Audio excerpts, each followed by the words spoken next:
Lupo.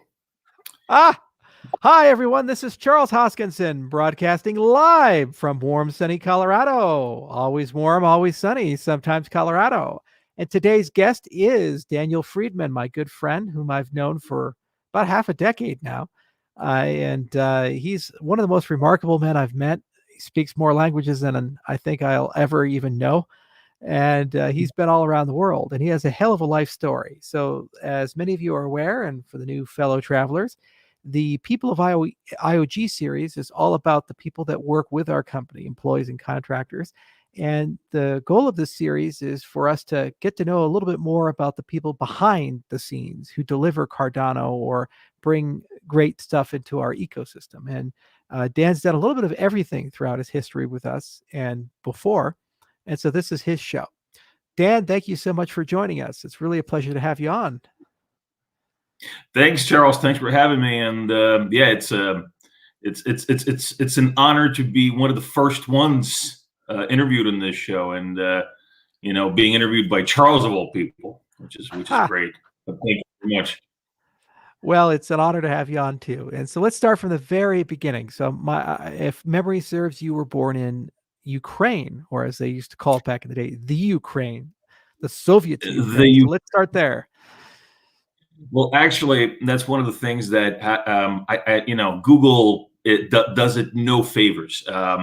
Nobody can tell me why it's the Ukraine and not just Ukraine, because you say Estonia, you don't say the Estonia, you don't say the Belarusia, but you say the Ukraine. I don't know. Well, anyway, yes, I was born in the Ukraine, in Kiev, which is the capital city, back during the era of the evil empire, which was the Soviet Union. And yeah, just lived, I guess, grew up in what you would call as middle class as you could get in those days in the Soviet Union. And was this the 1970s, 1980s? When was this? So I was born in the 70s, but the only memory I have of the 70s is, apparently, as it was explained to me by my parents, is a big mural that was on the wall of our apartment building before we moved from that one to the one that we lived in basically the entire time until I moved to the U.S. in the 80s. But most of my memories of my childhood are from the 80s. So I'm a child of the 80s. Okay, so you're a child of the 80s. So what were the 1980s like in Kiev, Ukraine? What did it look like? What was the taste, touch, and feel? I mean, what was a day in the average life when you were walking around as a little kid? Well, I'll tell you. Apparently, the life that I led in the 80s was really similar to the late 60s in the U.S., except for all the capitalism stuff. Technologically, lifestyle-wise, fashion-wise, it was probably about 10 to 15 years behind the West. Look, for example, music that was popular in the 80s, by a large part, was actually disco. A lot of people still listen to disco mixed with some 80s kind of stuff, European and German 80s stuff. But what was 1980s Ukrainian disco like? What was really popular was, and some actually might know this group because some of their hits made it even all the way to Japan, which is where I live now. It's called Genghis Khan. Like, Genghis Khan. I've heard that song, yeah. Genghis Khan, that one. That was huge. That was a big hit in the Soviet Union of that time, and that's basically what I grew up listening to. Every other place I went to, every single restaurant I went to, every single house I went to, everybody had that.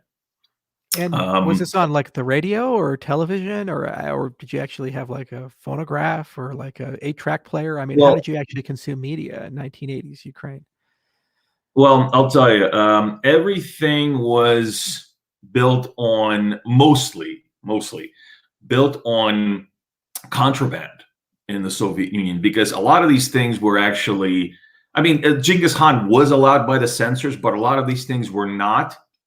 Or sometimes, for example, with the Beatles were allowed and then they're not allowed.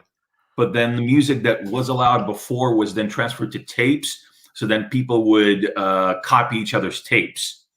So it was a really weird system. In fact, during Soviet times, there was a list of forbidden Western movies. One of them included Rambo. It was Rambo. There was a couple, basically anything that was considered propaganda against the Soviet regime was considered contraband, which was actually punishable by jail time if you came in possession of it. And so if you had a copy of Rambo True Blood, and who would catch you, like the KGB or a commissar? I mean, like, what would be the kind of person? Did somebody report you to the police, or how did that work in practice? Yeah, you could get reported. You would get reported to the local authorities, and it was all about connections at that point. Who had what connections. Some people that were connected up in the government could have this kind of stuff. Some people, the lower class, which was pretty much most of the country, that wasn't in government, were exposed to this, and especially during the Prohibition era, which was the Brezhnev times. So I was actually born under Leonid Brezhnev, and if some of you, if maybe some of you are too young to remember him, this was, and anybody who says anything, and Western politics, there's a lot of crazy shit going on in Western politics. There's always is. But you cannot compare it with Soviet politics. We had a guy run the country for 20 years. 20 years. So Leonid Brezhnev, came into power in the 60s, and he died in 1982, I believe. So this guy was in power for almost 20 years. And during that time, he instituted some contraband laws, which were basically built up on top of already existing contraband laws, and just made things a lot more harshly punishable by jail times. Like, say, for example, contraband media, any kind of drug, marijuana. I mean, marijuana would send you to prison for a long, long time, like something like 10 years, any amount. Things like that. And and so, I mean, during those times, you just had to kind of walk a really, tightrope with these things. You really had to watch what you say, especially not even because of the authorities. It was actually, for example, when we started thinking about immigrating from the Soviet Union to the U.S. in the late 80s. It took us several years to actually go through the process, because you couldn't just leave. Again, something else, that we had to really live with is you could not actually leave the country freely. You had to have papers to cross the international border. And then it was at the discretion of the Border Patrol to actually let you through. And a lot of times that's where the money was made, which these Border Patrol agents would actually get, kickbacks for letting people cross the border. So we actually had to go through a process that I believe took us about 3 years. We started in late 86, early 87. And actually, finally, were able to leave the Soviet Union in the summer of '89. Wow. It was a long process. And during that whole time, I remember my parents were actually telling me that don't tell anybody about this. And the reason is not that it was illegal. It was that the people that were around were known for once in a while, pardon my French, but lynching Jews happened a couple of times around that part of the world, especially Jews that are trying to leave the country. So they were basically, my parents were basically afraid that somebody could set our house on fire, or do something to me, because I was still a kid, and 8, 9, 10 to 11, 12 years old at that point. So it was an interesting time, I'd say. Wow. And so, what was your childhood like outside of the contraband laws? I imagine you were probably a little bit of a rebel. You were always trying to push the envelope a little bit, and watch Rambo and listen to the forbidden songs and so forth. I mean, how is that Well, actually done in practice? yeah, yeah. I mean, I always like, but my father loves music, so I always loved music, and I'd always. I remember I still actually have. I pretty much created well, from what I remember, in the same order, a mixtape that I used to play on the weekends. Yeah, and I would listen to. Remember, I would listen to ABBA. I would listen to well, Genghis Khan, the Beatles, Mhm. Boney M. I mean, some of these names might mean something to people, some of them might not. And I know in Europe they're actually still pretty big. People know about these Right. bands. Actually, if you ask most of our German counterparts at IOHK about Genghis Khan, because Genghis Khan was actually a German group. Mhm. A lot of them just going to be like, "Oh God," you know. They're not proud of those guys. Apparently, I know I kind of like them. I like them still. Um, So what yeah, was your but education like, though? Did you have to go to Ukrainian school, or were you homeschooled, or what? How did you actually? What was a day in the life of the Soviet Ukrainian education system for you? just regular public schools. I mean, it probably was homeschooling there, but you had to. I always went to public schools. I was actually at that point in my life, and I still am, was really into astronomy. And Mhm. so I was into sciences, I was into astronomy, I was also into chemistry. Um, and so I actually made friends with, science teachers who would then let me, come in after hours and set up the telescope for me to look at the moon. Mhm. I remember one thing that I was actually really was growing copper sulfium crystals. That was a big thing. Copper sulfium crystals. So copper sulfium is for some people that don't know, is this crystallized blue greenish powder, right? Chemical. And you can grow crystals with it fairly easily. I was actually really into growing crystals with different chemicals. Mhm. And so, yeah, you take copper sulfate and mix it in with a little bit of saline solution, and you put strings in the cup. And then when it would dry out, actually, the copper sulfate would accumulate on the strings. It would form crystals. And so I was really into that. Um, Also, another part of the being in school was, again, the exposure to Soviet elements. We were all inducted into the I don't know if you want to equate this with the Boy Scouts, because they weren't like the Boy Scouts, they were paramilitary, but all of this was spanning from teaching children the ideals of communism Mhm. from early on. And so when I was around, I believe 8, it was in the second grade. I was inducted into a group called Oktyabrята, which was the Children of the October, which was basically the children's That's like version children. of It's like Children of the Corn or something. That's got a very dystopian title. pretty much it was, everybody wore this like red star on their uniform with Wow. engraving of Lenin when he was a boy. Um, then after that, we moved on, and pretty much everybody moved on to being pioneers, which are those. I don't know if you've probably seen tapes from that time where the people are wearing red scarves. Mhm. The kids wearing scarves. Those are called pioneers, and so those are kind of like Boy Scouts, but everybody gets in there, and it's sort of like the preteen version of the Communist Party. Wow. Um, yeah, so there was a lot of that going on. Behind the scenes, there was a lot of a lot of bigotry going on. I had to face a lot of discrimination for being a Jew, Mhm. because, first of all, I was in a minority. I mean, it was a really small minority.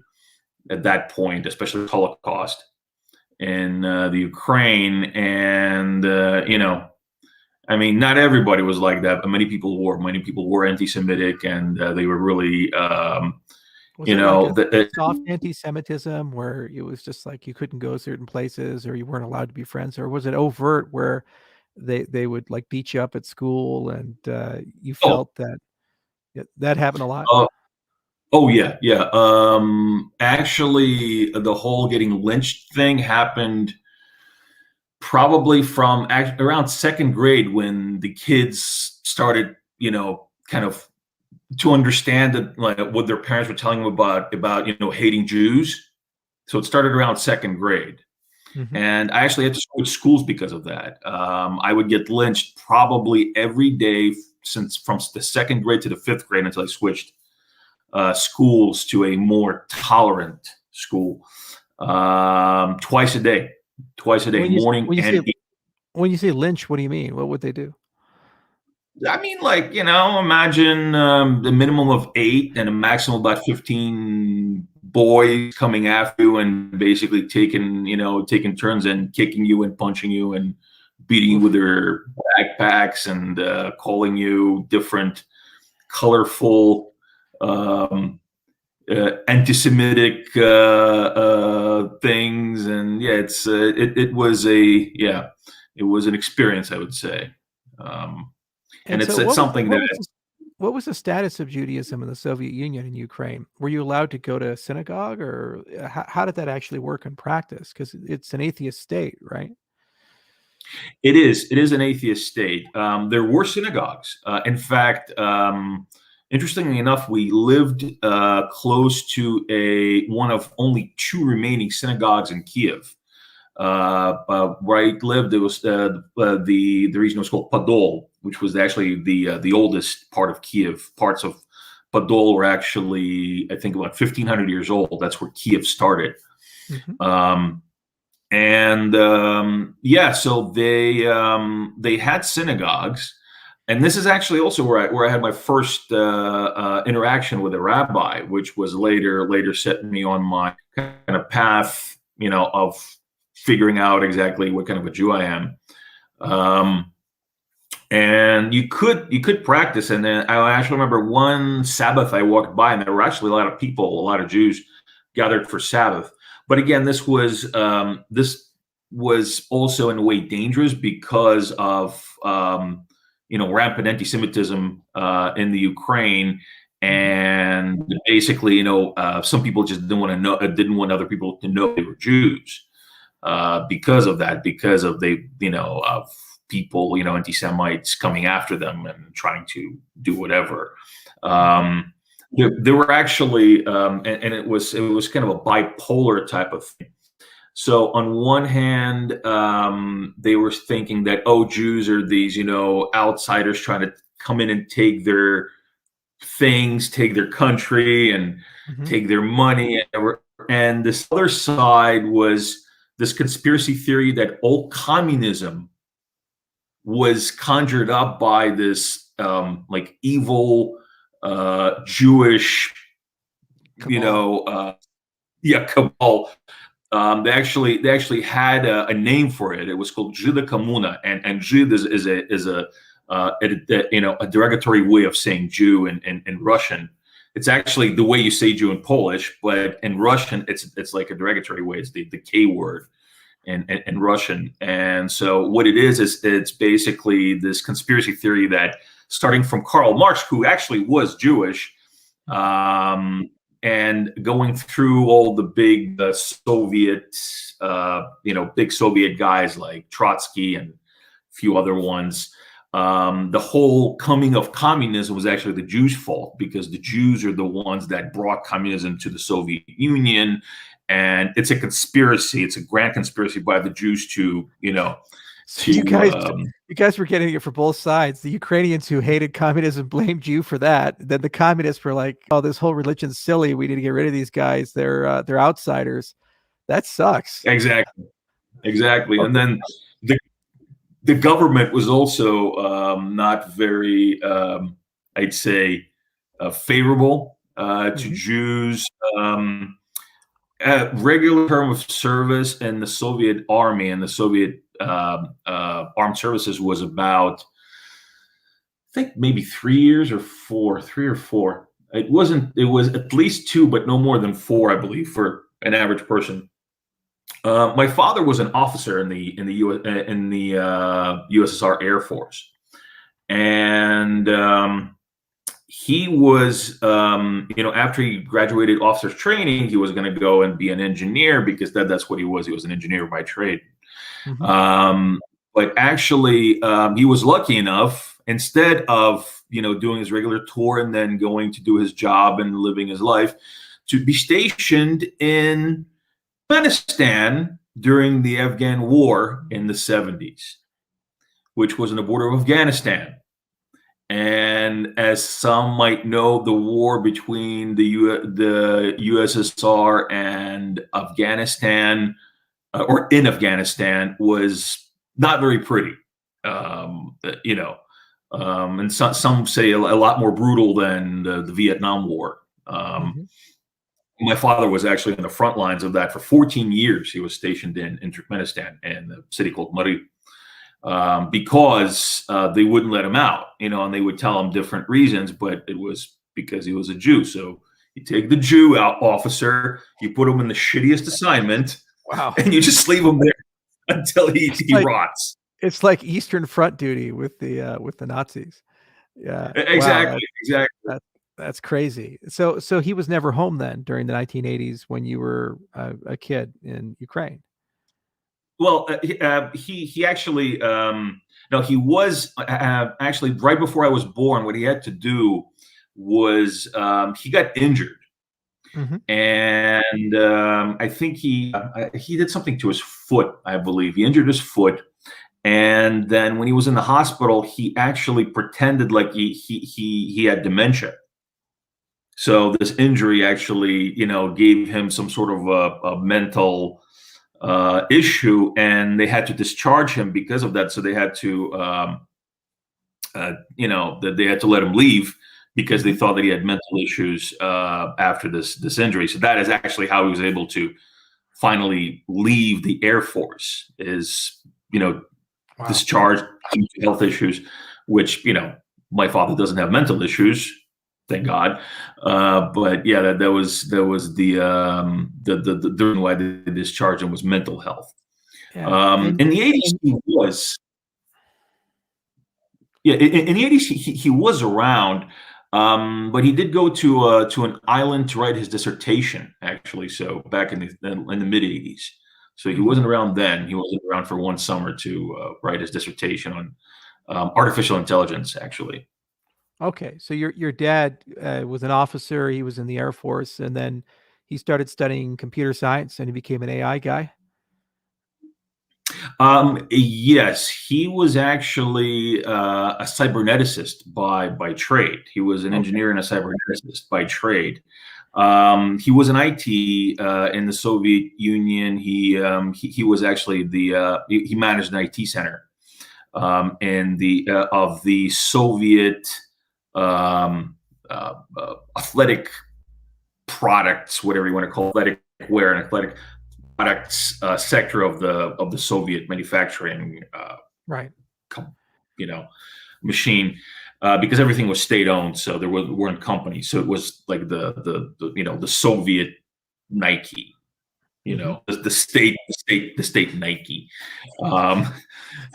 So instead of just do it, it's must do it. Yeah. You have no choice, comrade. Yeah. Just do it. It's like it's not, not just do it, just do it. Just do it. So do it. Were you in Ukraine? I guess you were in Ukraine during the Chernobyl disaster. Oh yes, I was, and what fun that was! Let's get into that, and then we'll figure out how you escaped to America. So what happened during Chernobyl? What was that like? How old were you? I was 8, so that was 1986. I was born in 78, so I was 8 years old. And I'll tell you, actually, you gave me a good idea. I'm gonna drink from my Bambi cup right before I give you my Chernobyl story. Yeah, so again, as some might or might not know, Chernobyl, which was the nuclear power plant that ran most of Kiev, had a meltdown. Good times. It was basically the 3 Mile Island, but a lot not as well managed, I would say. Right. So what happened was the power plant melted down. One of the reactors, reactor number 4, melted down, and they didn't tell us about it. They did not tell us about it, and they basically said, it was nothing. It was a small accident, and in the power plant. In fact, I think it was something like a 30-second announcement on the news. Oh, there was a small incident in the Chernobyl nuclear power plant. The government inquiry has been formed. That was it. And so we knew nothing about it, absolutely nothing. Meanwhile, this thing was on fire for months. Actually, I believe the reactor itself was on fire for months. They apparently sent at first, and because people are expandable in the Soviet Union, they sent in the army, and army was, the army regiment was basically clearing out all this radioactive debris, and with no protection or anything like that. Well, they all died. Don't handle burning radioactive material with your hands. And at the time, did your dad actually know this? Like, were people whispering to, like, how did everyday people in Ukraine know about this stuff? Because obviously the media wasn't telling you. So No. did you just not know at all, or were there back channels that you guys had? So what happened was, so the Soviet Union wasn't telling anybody. And what ended up happening was it drifted over Finland. So the fallout drifted over Finland, and Finland started, saying, "What the hell is this? Why is there a nuclear fallout over our country?" And so then it started getting on international news, and our friends from the West called us, and I remember this phone call. My mom's friends called us, and they said, "What are you still home? What are you doing at home? Your entire everything around you is radioactive." What do you mean? Yeah, your nuclear power plant melted down. You shouldn't be at home. Why are you at home? He was broke because the people from the West called people in the Soviet Union and let us know that our power plant melted down and we had to leave. And so finally, the government couldn't, hold it back because everybody knew at that point, and so they declared a state of emergency. And so they said, "Well, yeah, we're going to manage it," and blah blah blah. And so they took, again, the worst possible things to manage nuclear fallout. Like, I remember they used to come and wash the streets every day, and so you're not supposed to do that. Because radiation, you can't wash it away, right? You can only move it and accumulate it. So once you wash radiation, it doesn't just magically evaporate, it accumulates in radioactive water, which then goes into the water supply and the ground, becomes more concentrated. And so, so after about a week of mismanaging this entire thing, my parents decided that we had to leave, and so my father actually stayed behind to make sure that nobody burns our house down, and does anything to our possessions. But myself and my mom, we went to stay with my grandmother in Moscow the entire summer, actually, for I think 3 or 4 months. Starting in early May, because that's basically when we were able to leave. And during those times, it wasn't easy to hop on a flight. So we took trains. We usually took a train to see my grandmother in Moscow, and it would be an overnight train trip, because Moscow, I think, is about 800 kilometers from Kiev, 900.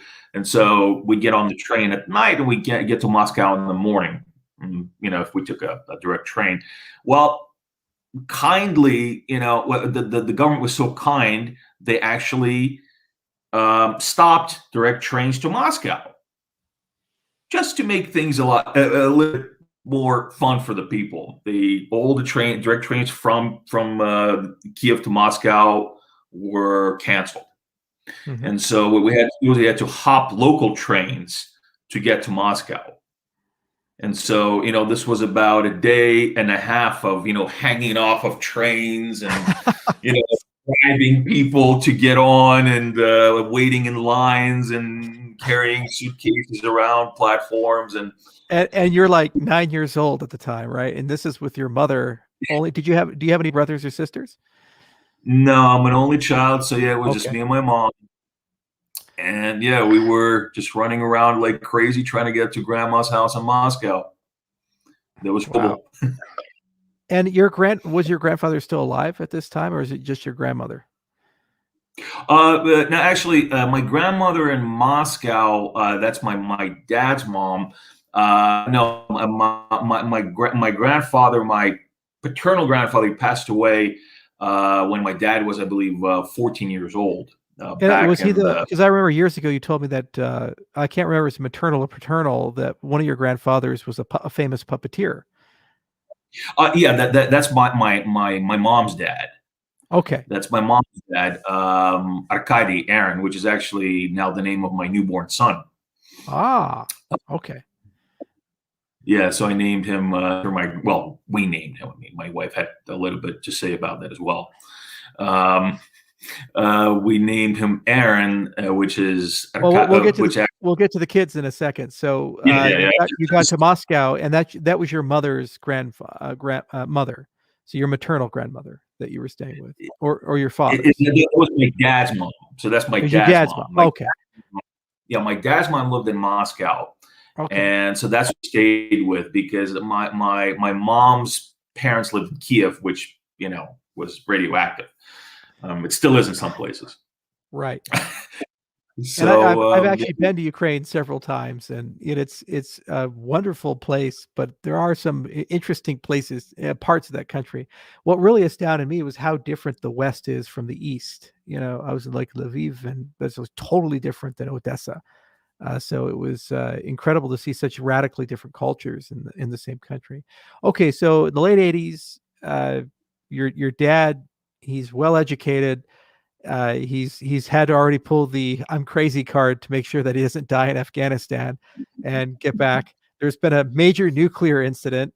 There's like rampant anti-Semitism, and now you're in Moscow with your dad's mom, just kind of hanging out for a little bit. In the meantime, right. there's an attempt to emigrate. Now, was it to first like Canada or Germany or England, or was it directly to the United States? I mean, how does that work when you go from a Soviet country? Because usually a lot of them, they go to a neutral country or a buffer country first and build up a little bit, then get to the U.S. Did your dad try to directly go to the United States? Yeah. So, of course, America was, the dream, right? We wanted to go to America. It was difficult. So these were called waves, right? So waves were waves of immigration from the Soviet Union by Jews. And so once in a while, the government would, try to show how lenient and proactive and, forward thinking they are. And so they would let the Jews leave and, go back to their homeland, which is Israel. Mm-hmm. And so they would open, they would say they would open the gates. Mm-hmm. And so they would open the gates. They opened the gates once every decade. So the wave before us was from 1978 to 1980, when they once again closed immigration and they couldn't leave. We were in the late 80s wave. So the wave of immigration from 87 to 89, which ended in late 89, which when they closed it off again. And so what you actually had to do was you could say that I want to move to America, but that was defection, and that was illegal, Right. and that would get you, Don't pass go directly to Gulag. Don't collect 200 rubles. And so what we had to do was actually we had to have a relative in Israel petition the Soviet government to let us go to Israel and, to basically go back to our homeland, right? And so what people would do is they would have a relative in Israel do the petition so that you could actually leave the country, right? Because that was the whole thing. You had to have a way to leave, to cross the international border out of the country and actually leave the Eastern Bloc. So you had to be able to leave not only the Soviet Union, but Poland as well, and to get to the first country that was neutral, as you said, Mm-hmm. And for a lot of people, it was Austria, and for us as well. So we got this petition. So it took us 2 years to get the permission to leave the country. And yeah, we finally did. I remember actually when we were finally leaving, I was 11 and a half. And I remember we got on the train, and it was very similar to the train that I would take to my grandma's in Moscow. Mm-hmm. But something was different about this train because I wasn't coming back. It finally hit me. And I remember actually my uncle was with us because my uncle was still in the Soviet Union at that point. He left after us. He left about a half a year later. And my grandparents and everybody were on the train with us.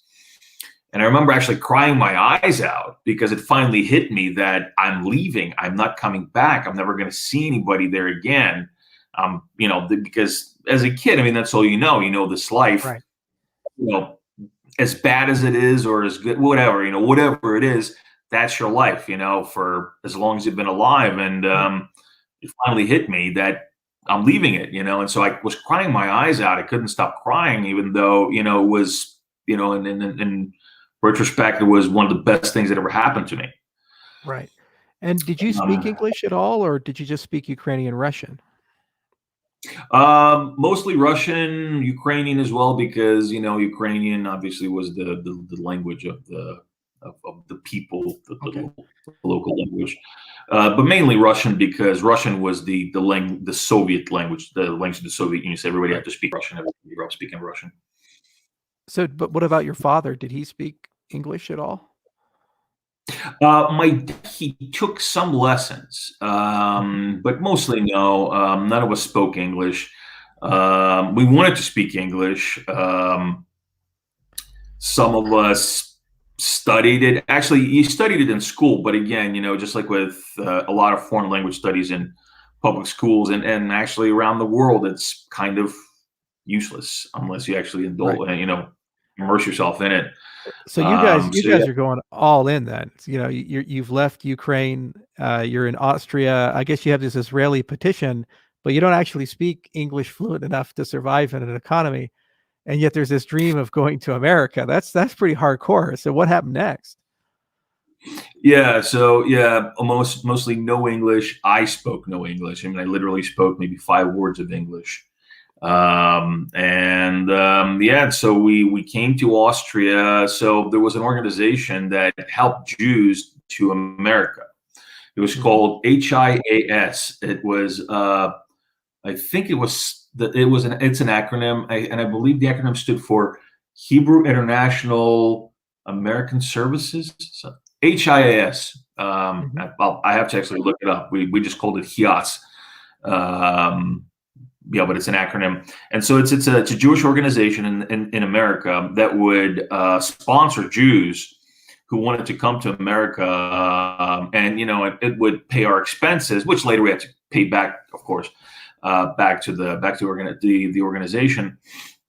And so they would give us, very, very little money, but they would give us some money to survive on, to buy food, money for tickets. Money for processing and things like that, but also what we did was at that point there was still a pretty significant market for different goods to be brought from the Soviet Union because they weren't supplied to the West. And so some things were actually popular, like pottery, pots and pans, things like that. Also, Russian ethnic paraphernalia, like wooden spoons and wooden plates, and these things with the drawings on them. Mm-hmm. And so we actually bought out a bunch of those things. We brought them with us. We brought a suitcase of this stuff to sell, and then they would have dealers coming to the hotel where everybody stayed, because everybody actually stayed in Austria. Everybody stayed in the same room. So I think it was like 20 people all stayed in the same room in cots. 20 people in cots in the same room. So it's like a refugee camp, basically. And you guys are hawking like roaches, Russian nesting dolls and roaches. Oh, wow, that's hardcore. Yeah, and so we had 20 people. And were you all Jews in this group, or were there some non-Jews there? Okay. No, it's all Jews, and so 20 people would be we're in that room in Austria, and Italy as well. In Italy, they did give us our own room. We only stayed in Italy. We stayed in Italy a little bit longer. So in Austria, it took us about 2 weeks to get processed, right? So Austria was the first point of processing. So Austria was where you come there and you would say, I want to apply for refugee status to go to the United States. Mm-hmm. And so the government would say, okay, here's all the paperwork and everything. And so they would process the paperwork. It would take about 2 weeks.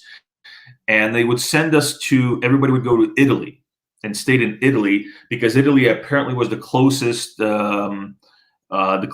embassy or the closest consulate that would actually could actually conduct interviews for political refugees, because this was we were petitioning to political refugees from the Soviet Union based, on being Jews, because right. we're discriminated against in the Soviet Union. So, and was this northern Italy or southern Italy? Were you in Rome? Where did you guys go? So we were in Rome for 2 weeks, and then, or maybe a week, about a week, and then a month and a half in a city or a town near Rome was called Iohk.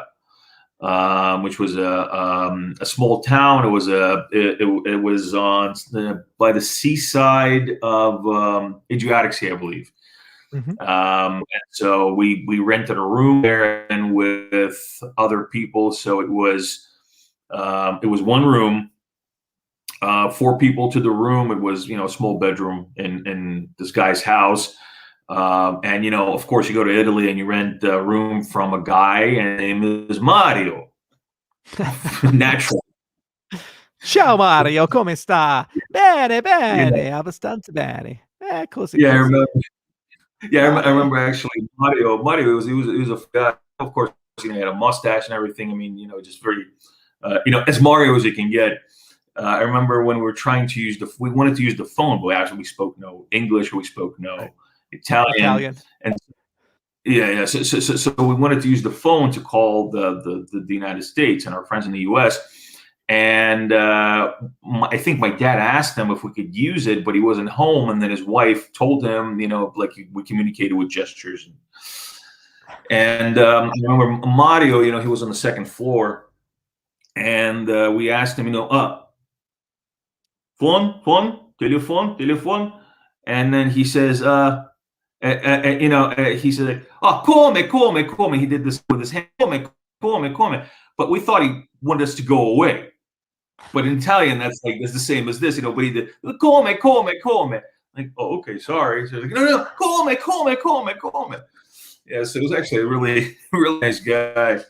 And so we stayed there for about a month and a half until we were approved, and not everybody was approved. Actually, some people were denied refugee status, and they reapply, and it actually had to stay in Italy sometimes for a year, sometimes longer, to be able to get this refugee status. How do you survive in the interim? Because are you allowed to work, or was this everything a barter system, or were relatives sending money, or like how did that work in practice? All of the above. Okay. You weren't allowed to work, but you had to. Some people were lucky enough to have relatives send them money. Some people were lucky enough to be able to bring enough stuff to sell. We also brought, like I said, we brought these things that we sold. They had dealers coming to the hotel, buying all these things out from people. Actually, I heard I heard this. I don't know if it's an urban legend or not, but somebody brought two dump trucks with them. They're called Kamaz, and a Kamaz is one of those, the big cat trucks, that they use in the quarries. So somebody actually drove two of those things to Austria from Russia, from the Soviet Union, and sold them to have money to immigrate on. It's just a people's truck. People, it was people's truck. Now it's your truck. That's some Lord of War shit right there. That's great. Yeah. I love it.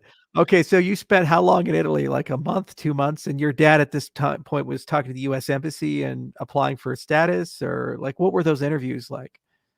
Yeah, basically, So we applied. We had a couple of interviews, an initial interview, and then the long interview, mostly of my parents. And it was basically, it was an honest interview. It wasn't are you spies? Are you here to pervert the young and virgin American minds? It wasn't like that. They were really, they were just trying to gauge if you were genuine. So they would ask, why do you want to immigrate to the United States? Why, what was, how were you discriminated against? How did you feel about it? How do you feel about, communism? How do you feel about capitalism? Things like that. And so my interview was actually pretty easy. My parents were a little harder, of course, because they had to screen people. Right. At that point, we still did have some of these, this Cold War thing going on. It took us a month and a half. And I remember there was this place in where we lived, and actually, I guess it was everywhere. Jews immigrating to the United States lived. They would have these gathering places, and Torboyanic was called Pitachok, which was basically just means little square, little area gathering place. Mm-hmm. And people would gather there because news from the embassy would come, and they would be announced there, and so. This was basically where you would know what your fate is. So it would be announced. You were you're given refugee status. You're denied. You're approved. You're denied. And so we would come to this gathering place every day to hear the news because they would announce. Okay, so this and this family has been approved. This and this family has been denied. And so, it's one day. What did deny mean? You just stay in Italy longer, or deny mean do you actually have to go back to Ukraine? What was that like? And also, all these Jews that aggregated in Italy, were they just from Ukraine, or were they from also other Soviet bloc countries? Oh, they were from everywhere, actually. Okay. Belarus, Russia, Moldova. I mean, all across Soviet Union, they all had to go through the same path. And so this was probably the first time then in your childhood that you were actually exposed to people from all over the Soviet Union, or did you have some experience traveling throughout the Union before? I not really, but we did have. Well, I was actually exposed to a lot of these people through my grandfather because my grandfather was in the arts. My grandfather was my mom's dad. He was a puppeteer, and so a lot of the actors were from different parts of the Soviet Union, from Georgia, from Armenia, from Moldavia, from everywhere. From the Central Asia. I was actually I was fairly well exposed to different people, except maybe like people from the Asian republics, because the Turkmenistan, Uzbekistan, they were Asian republics, so those were people you didn't see as much of in the west parts of the Soviet Union, but those were there as well. yeah, it was just a collective of all different people that just were kind of had enough of the Soviet dream, and they were looking for the American dream. Right. And so if they rejected you, did you just stay there or did you have to actually go back? What was that like, the rejection? You didn't have to go back, so they wouldn't like deport you, right? Okay. Um, but you had to reapply. So basically, you were stuck. You could go back if you want to. Pretty much nobody did. I don't think I've ever heard anybody actually go back to the Soviet Union. Hmm. And yeah, just reapplied. You have to come to terms with what happened. Figure out how you're going to survive, because it would take about 6 to 8 months to and like I said, sometimes longer to get to be able to do the whole thing again. And in fact, my parents' friend that we immigrated with, um, it was a lady. Was my mom's friend. My mom was my dad. Both of the friends. In fact, anyway, she's just a single lady. I guess she was early 40s, late 30s. She was denied. We were approved, but she was denied, and she actually had to stay there. And to reapply for 8 months, and she had to get a job. She was all by herself. She didn't have any relatives or anything, so she had to have a job. She had to do all these different things to survive. She finally ended up being able to come to the U.S. a year later. But people people survived. That's what you got to do. And so was there like a strong sense of community where you guys were when you were inside that compound trying to, wait in purgatory? Did everybody kind of help each other out and work together, or was it more like survival of the fittest and everybody for themselves? I mean, what were the social dynamics like there, especially as being a kid? I mean, it was, I would say it was a bit of both. Mhm. I mean, there wasn't really, or at least I don't remember there being any kind of, rivalries or competitions or, this and that. I mean, what made you cool was being able to go to the US. The day you were told that you are okay to go, you were the cool kid. You were the Okay. lucky ones, the ones that, those guys, I want to be those guys, the guys that, they told them that they can Right. go. They got their permission to go to the You're United like States. you're like Willy Wonka with the golden ticket, basically. Exactly. Perfect analogy. Yeah. So with the people that had the golden ticket to finally go to the U.S., those were the cool kids. Other than that, I mean, everybody was actually very nice, very civil. People communicated, some made friends, some just kept to themselves. Italy is a pretty big country, considering, it wasn't too packed with immigrants. Yes, it was just, I guess nothing too, too drastic either way. Just people surviving.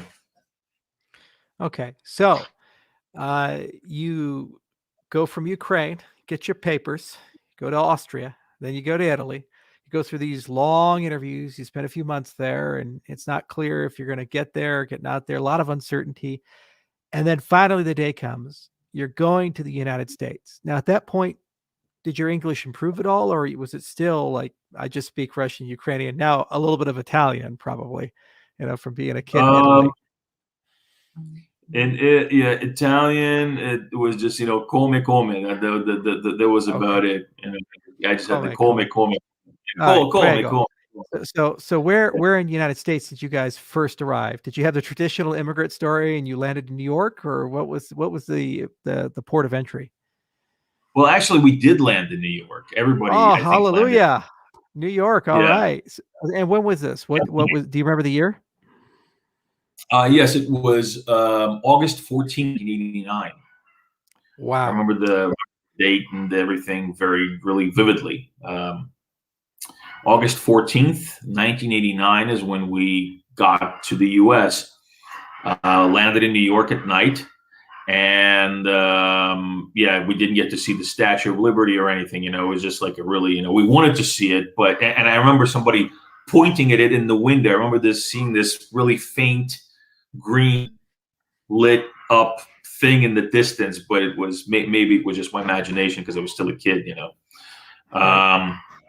And yeah, we were, but you know, we got on a smaller plane from New York, Philadelphia, and we actually ended up in Philadelphia because that's where my mom and dad's friends were. They were actually, they came to Philadelphia in the 70s during the last wave. So they were, Okay. you know, Soviet Jews that immigrated just like us, but in the last wave in the late 70s. And they were already established. They were already there for 9 years at that point. So they had a house. That they were like the you know, what we wanted to be, you know, these established Americans with the American citizenship in hand, you know, a car, a house, you know, and they just bought a new house at that point, and we were just in awe, you know, with this. So With you these get off. apartments. So you flew into, what was it, JFK, or what airport was it in New York? And then you switched planes to JFK. Philly. It's JFK. Yeah, it Okay, was so you arrive at JFK. JFK. What was that like for you, just to be at the American airport? I mean, you heard all the propaganda in Ukraine, you know, about what we are in America, and for the first time in your life, now you're walking around. There's English over the intercom. But like, what was that experience like? August 14th, 1989. Well, you know, this is actually something that it was one of the first times that this happened to me, because it was the first time I was in a place like that, where a language was spoken that I've never heard spoken before, you know, and I was never immersed in. And you know, we tried to study English, and you know, I studied it in school, but I never was actually in a place where people spoke it. And so my first impression of being at JFK was that, wow, everybody's speaking English. Everybody's speaking English. It's English. It's real, like really English. We're speaking it. That was it was me thinking that. And they had shops and other things in the airport, right? And so there's a lot of that capitalism that you guys keep hearing about. I guess you got exposed to some of that in Austria and Italy as well. Yeah, yeah. I mean, Austria and Italy was already, when we were exposed to this, and I remember actually some of my, you know, poor old kid coming from the Eastern Bloc that doesn't know things like, you know, automatic doors. I remember one of the first things that fascinated the hell out of me were automatic doors. This was in Italy. Actually, right before we were about to leave for the United States, we were actually in a, I believe, somewhere outside of Rome, and we were in front of the supermarket, and the you know, had the automatic doors with the sensor, and it was the first time I saw those. And I remember I was just like right next to the doors, and they opened, like, oh my god, they are automatic. They open by themselves, and I remember I was just walking up to the sensor, watching the doors open, walking back or close. You know, it was really fascinating to me. JFK, it was kind of a blur for me, because it was just, you know, you're in the state of complete euphoria that you finally made it. You know, you're there. Right. It's over. It's the end of a journey. I actually remember somehow, and this is back, you know, this is during those, you know, pre 9/11, pre, you know, mass terrorism. Well, it was actually, there was still terrorism, but you know, more lenient times. We had knives with us that we brought from the Soviet Union to sell, that we didn't sell. We just, you know, they were one of the items that we didn't sell, and they were confiscated from us at JFK, because when we arrived at JFK, they confiscated the knives. Not when we got on the plane. When we arrived at JFK, they confiscated the Soviet knives from us that we just that totally forgot that we had. Yeah, and it was, you know, it was a lot of these little moments of just, you know, I remember these things, but it's funny what you remember so vividly. You know, it's not these, you know, these big grand things that you would think you would. You remember these little things, like say if we were crossing the border to leave the Soviet Union into Poland. I remember we were at the border, and you know, we had the border guard check our luggage, right? And these guys knew what we were were about. They knew that we were Jews leaving, flee the Soviet Union. And so my dad at that point was really into tennis, right? And so he took his tennis racket with him. He wanted to take it with him to America. And I took my set to America as well. I had the tour train set that I loved, and I brought it with me. My dad brought his tennis racket, and so he took this tennis racket, he put it in his luggage, right? And so when these border patrol guys were checking our luggage, they put it through the X-ray machine, and they saw a metal ring in there, and they were looking for anything to get us, to basically screw with us on. And so they see this metal ring on the X-ray. I'm like, what is that? What is that? Okay, comrade, whatever, Vasiliev, go through their luggage, find what that is. And so they start digging through our luggage and just, piling it up. And finally, they dig all the way to the bottom, and they see this racket. And my dad, what he did was he put a metal ring on it so he could hang it on the wall. So that was the metal ring that these guys saw on the X-ray, but they found something crazy. And so with this great disappointment, the head guy goes to, the guy that did all the searching, just, comrade, or Vasily, show the comrades to the exit. That was we were shown out the Soviet Union. See these comrades out of the Soviet Union, please. Yeah. So it was just an experience. And I'll never forget it. It was crazy. So you arrive in Philadelphia, and you're like 12 years old. It's the late 80s. Everything's crazy. I was living in Hawaii at that time. I was a little younger than you, but okay. So now you're in America, and you're living with friends who have already established themselves. They speak English. They have a house. They have careers. They're making money. So what happened next? Did you go to an American school? What was that transition like? You obviously had to acclimate to a radically different culture, right? Philadelphia public schools. That's all I got to say. I got 3 words for you. Philadelphia public schools. I went to a public school. It was one of those public schools where they would have, they would bus kids in from all parts of the city. And my school was probably I'd say about maybe 60 or more % black.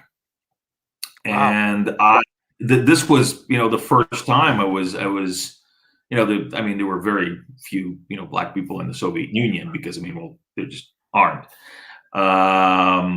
And this was the first time I was actually in a place where there were so many black people, and it was just really, I remember that, it wasn't, it was a very, I guess, that was when I really started to get culture shocked, because I knew that there were African Americans in the U.S., but I just never been around any, and then I was immersed into the school where the majority of people are black. So it was a very profound experience for me, and I had to really adapt really fast. Because on that side, then you come from this place where you're this outsider because you're a Jew in the Soviet Union, to being a Soviet in an American school in the late 80s. And again, something that people weren't too fond of either in the United States. They weren't too fond of the Soviet Union in the 80s in the United States, because of this whole Cold War thing. It was, again, it was a very profound experience. It was life-changing. I'm glad, actually, that was what I was immersed into right away, because it kind of gave me a crash course in Americana, and having to speak English. I had to learn English. Nobody spoke Russian. A couple of people did, but the teachers, nobody was in Russian. I had to learn Russian to be able to to go to school. Nobody was translating it for me. My parents didn't know enough English. So how quickly did you pick up English? Was this just like a few months and you were fluent, or did it take years? Or and also, did you have to go to special classes? Because at the time, 12, you were like junior high or something like that, high school or So I was still in middle school, and so middle as some school. regions of Philadelphia, it was still middle school. I was in middle school, Okay, and so they had it was called ESL, English as second second language. language, right? But again, this wasn't a class where you had a teacher that spoke Russian. It was just that you had an ESL teacher, an American teacher, that would take extra time with us to go through the materials and explain it to us, or try to explain it to us. And there was a language barrier. I believe actually I remember that all the English that I studied that I could not put together really clicked on the third day. Hmm. So first day I was just completely like, oh, what the hell is going on? Second day I was kind of okay. It's not as bad as I thought. That's what I was thinking. And the third day, I remember I started speaking English. I mean, it was broken English, but I started speaking it because I had to. And I was kind of really surprised about that. I was thinking, wow, how am I doing this? But I can communicate. I could communicate. It was really, it was really cumbersome, and it was difficult, but I was communicating with my teachers and with people around me. I would say probably took about 6 to 8 months to get to where I was able to properly communicate with people. I was also another thing that my parents did was they sent me to summer camp the next summer, which really had an impact on my English skills because everybody spoke English around me, nothing but English. But to really get good at it took a couple of years, of where I was actually spoke well enough to be able to read books. And that's really with any lingual studies. If you really, really want to be able to actually grasp the language, you have to read. You have to read. The same with Japanese, the same with English, same with Russian, with any language. You have to read. Reading is what really kind of gives your lingual skills just a boost like nothing else does. Okay. So you're doing the ESL classes, you're getting the Ebonics version of Philadelphia, and you're becoming proper Philly. What did your mom and dad do? Like, your dad has this cybernetics background and he's well educated. Was he actually doing research or work in there, or was he just working a manual labor job, or how was the family surviving at that point? Well, at that point, actually, my mom was the first one that found a job. She was working at a Russian restaurant of all places. She was washing dishes at a Russian restaurant. It was called Hunter, which actually is not there anymore in Philadelphia, but it was Hunter. And actually, this was the place where we brought in 1990.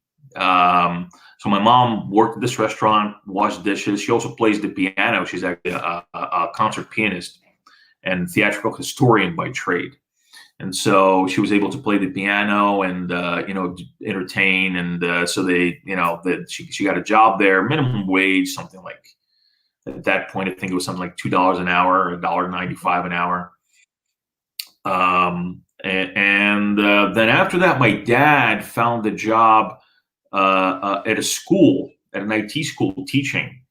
And then also a small consulting job at that point, IT job, programming. And actually, my dad at that point hasn't really programmed for a while because he was in research. He was in cybernetics research. In fact, right before he left the union, he was actually offered a job to work at a lab, an AI, artificial intelligence, cybernetics lab. And yeah, but he went to work. I believe he was making at that point something like $14 an hour, which was actually serious money for us. And yeah, little by little, we established ourselves. My father started working for Campbell Soup for the IT center in Camden. And yeah, those were the humble beginnings. And that we went through. Went from a 1-bedroom apartment in Northeast Philadelphia to a house in the suburbs in about, I'd say, less than 5 years. In 5 years, we had that American dream going. Had the two cars and a house, and That's just living in the suburbs. refugees to the American dream in 5 years, just working your way through it.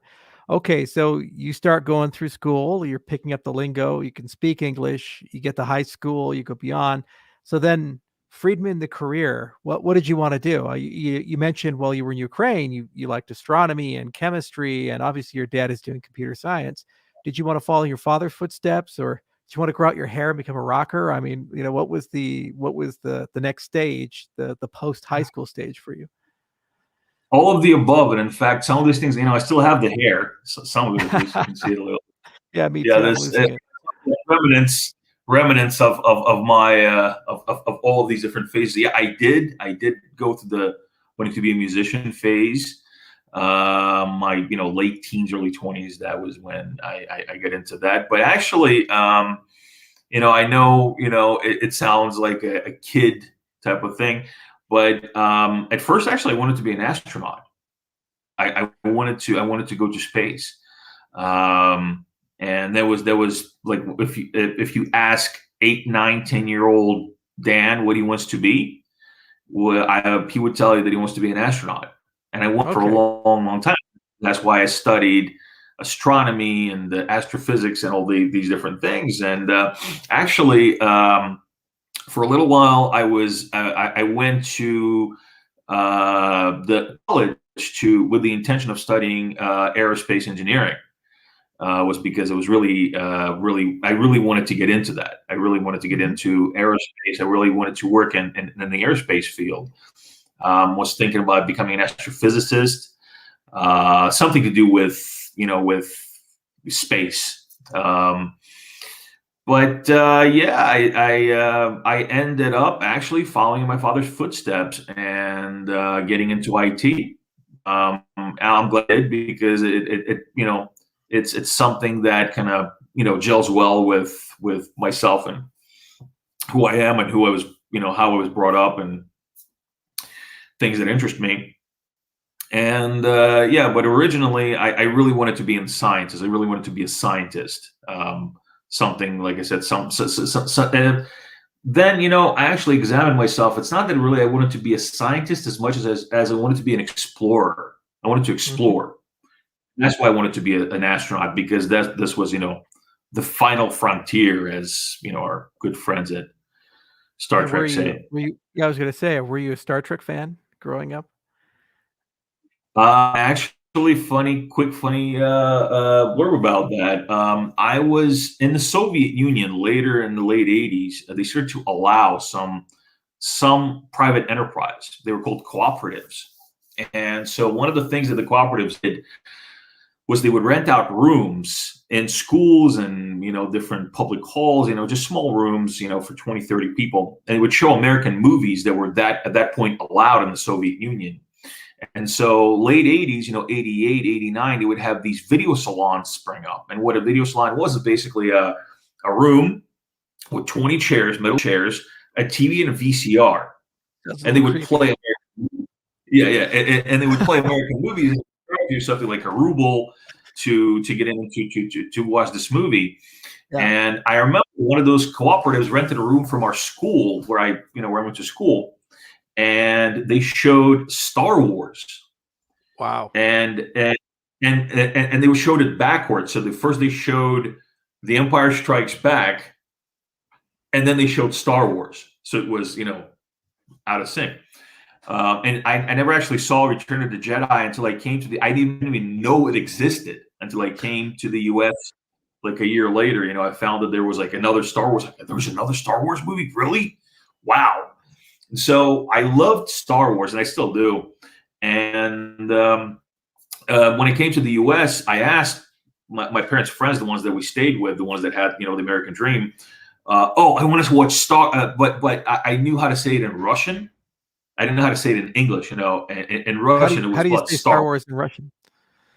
Звездные войны. Oof. So it's just Star Wars. But he said, "Oh, Star Wars, okay," and instead he turned on Star Trek.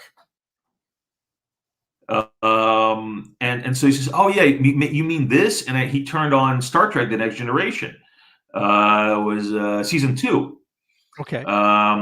Yeah, the one. Actually, no, it was season 1. It was the Encounter at Farpoint, episode The 2. very okay, the second episode with Q and all that other stuff. Okay. Yeah, at that point it was season 2, but the episode that I watched was season 1. Was where they freeze Geordi, during the trial of humanity when Q puts humanity on trial, and they freeze Geordi. I remember that was like one of the first things. Like, wait a second, this is not Star Wars. Star Wars, what is this?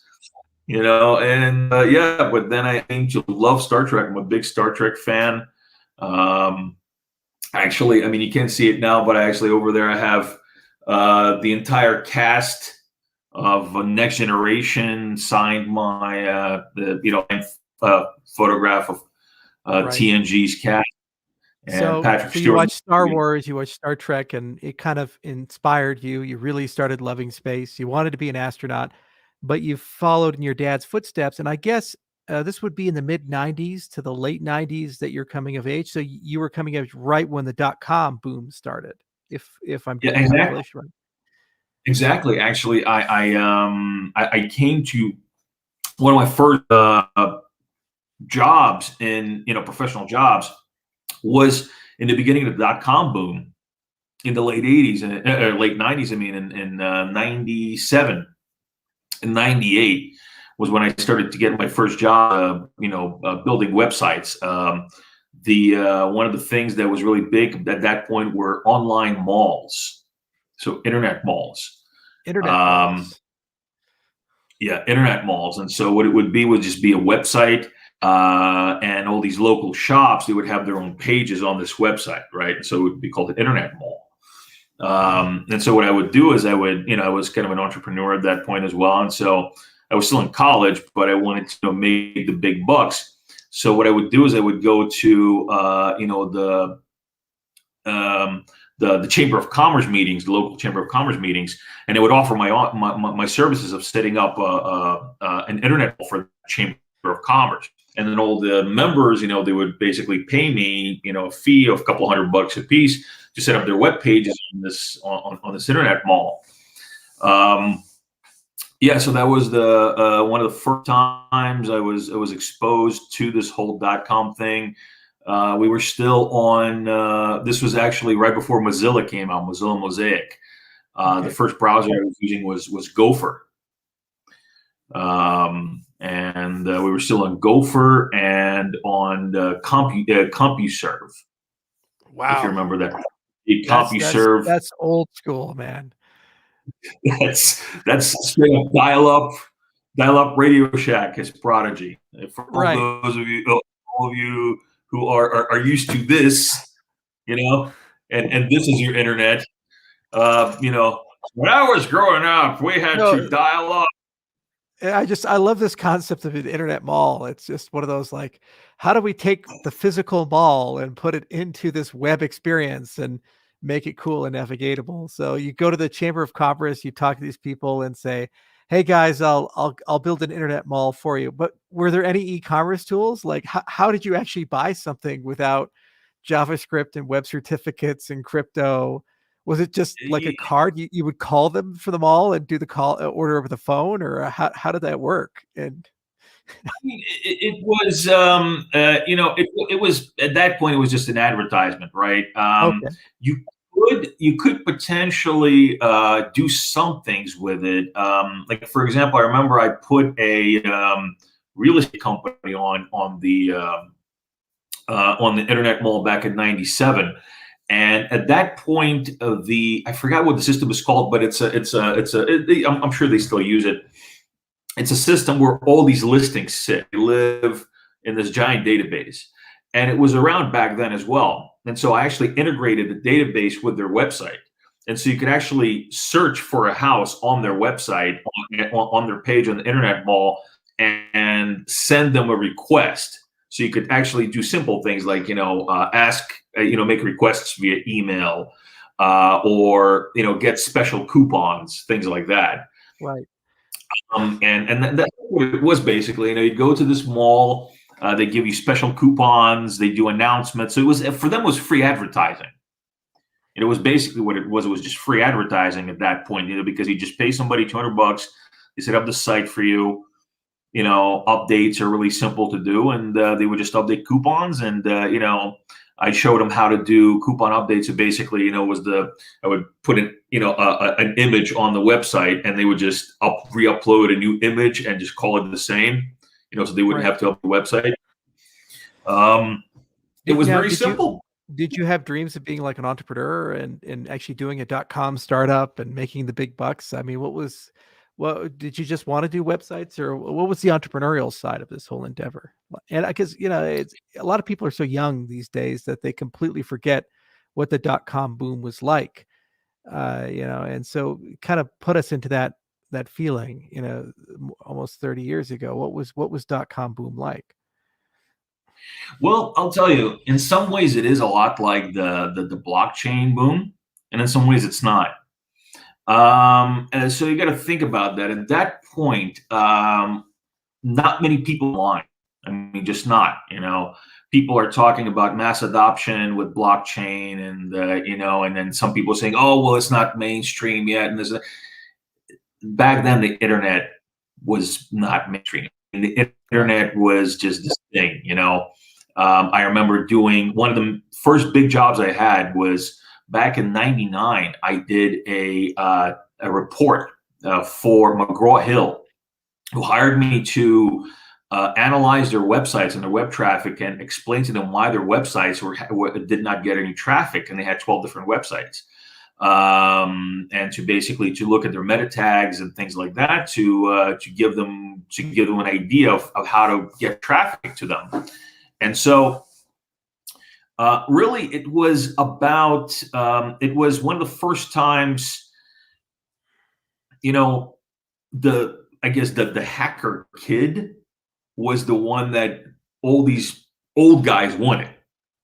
These establishment IT companies, they had to leapfrog, right? And they didn't understand the technology, just like with blockchain. Just these old school financial institutions, they don't understand the technology, and you can't just buy this knowledge. You have to either leapfrog. You were like the in demand, probably for the first time in your life, popular kid, instead of the outsider. Like everybody wanted you, and everybody needed you to basically be there. Yeah. I mean, basically at that point, we already had, Java was coming around. JavaScript was really in its infancy. In fact, when JavaScript started getting big, in the past 10 years or whatnot, I still had this, old school version to JavaScript, and it's like, ooh, JavaScript. What do you mean JavaScript? You're not supposed to do that stuff in JavaScript. You're supposed to do it in a real language like Java or something like that. Right. And at that point, it was all about compilers and Java and Oracle. Oracle 7 was the first big database I worked with. It was just a lot of there was a lot of opportunity. And I really was trying to kind of go for broke, make it big, get these things going. I was actually part of a really prominent company called TwoBridge, which made content management software. And we're talking, 20 years ago, over 20 years ago. This is before, all these, because now people are like, so it was like WordPress before it was cool. It was way before WordPress. And actually, one of the pioneer ideas that TwoBridge had was to actually have seamless integration between editor and website. So instead of having to go through all these steps, because before that, even the big names in content management made you go through about 40 steps to publish a web page. These guys designed a system which would literally, you would put a Java servlet and a Java widget into the page, and you would actually use a portal to upload documents, and they would format the document to go into the website. And so basically, you got rid of a whole team of webmasters, because you could now have the editor directly upload their Word file or whatever, WordPerfect file into the website and publish it within a couple of minutes, and it would just point and click. And so this company was about to go public. And I remember, I was right in the middle of this whole .com boom, and in a company, and I had a lot of stock options, and we had a partnership with JP Morgan, and we're projected to split 3 times at $100, and I was going to be a millionaire, but before I was 25, and this and that. Wow. And so it was big. I was working in San Francisco. I had an office with the view of Bay Bridge. The clock on the Bay Bridge was my office clock, because it was literally in front of me was the Bay Bridge, and there's a big clock on it, or at least there used to be, probably still is. And I would see what time it is on that clock. Was just the dream, this dream that you have if you're an entrepreneur and coming up, in your teens and early 20s. I was in my early 20s at that point. And yeah, it was a really great time. It ended really abruptly. A year and a half after that, that company was no more. What was that like the decline? So was it just you wake up one day and say, hey, we're out of business? Or did you just see it gradually happening, like less and less people in the office every day? The office, the coffee machine disappears, the free snacks disappear. I mean, what was it like watching the .com bubble burst for you? It was the fall of Rome. I mean, people found their swords. It was really like that. I mean, you just saw this thing. You would have. We built up this company. From not too many people to quite a few people. Offices and in several parts of the U.S. and all over the world, in England and Germany. In the East, I mean, this was it was almost valued at $1 billion, this company. And literally this company just burnt in about a year because they just didn't do, they didn't do sales. They did not secure their income. They put a lot into going IPO, which then they had to retract. They did not do enough sales. And in the end, they just ended up, just kind of imploding because of, they cut more and more and more staff. And I remember actually, it was like the fall of Rome, more and more people, every week, they would come around with the list of people, who are going to get fired. And, was it like Office Space with the Bobs, where they brought in consultants to do, or was it just like you read your name on the list on the wall, the following people still have a job. If you're not on the list, you're gone. I mean, how were those layoffs done? It was actually a lot like Office Space. In fact, Office Space it just ranked so close to home, because it came out right about the time when I was in the middle of that whole thing. And it was actually or you would have an executive come. Anytime you had an executive come from out of town, it was never good news at that point. It means somebody's getting fired. Or actually, not somebody, a whole bunch of somebody's getting fired. It's like, yeah, so guys, well, thanks for your service to the company, but we're going to have to let you go. Oof. Yeah, which one of us? All of you. This whole office is closed now. Yeah, everybody. Back to the breadline for you. So what was your last day like? What happened? It was weird, Not to dredge up the trauma of your 20s, but I'm sure enough time has passed that you've probably gotten over it by now. No. Again, all experiences you grow from and you get tough from, or toughen you up. And this was just like that. I mean, it was, some people were in tears, actually. Some people put a lot into, into being in that company, and a lot, including myself. I wasn't in tears, but I was kind of, what it was? It was almost like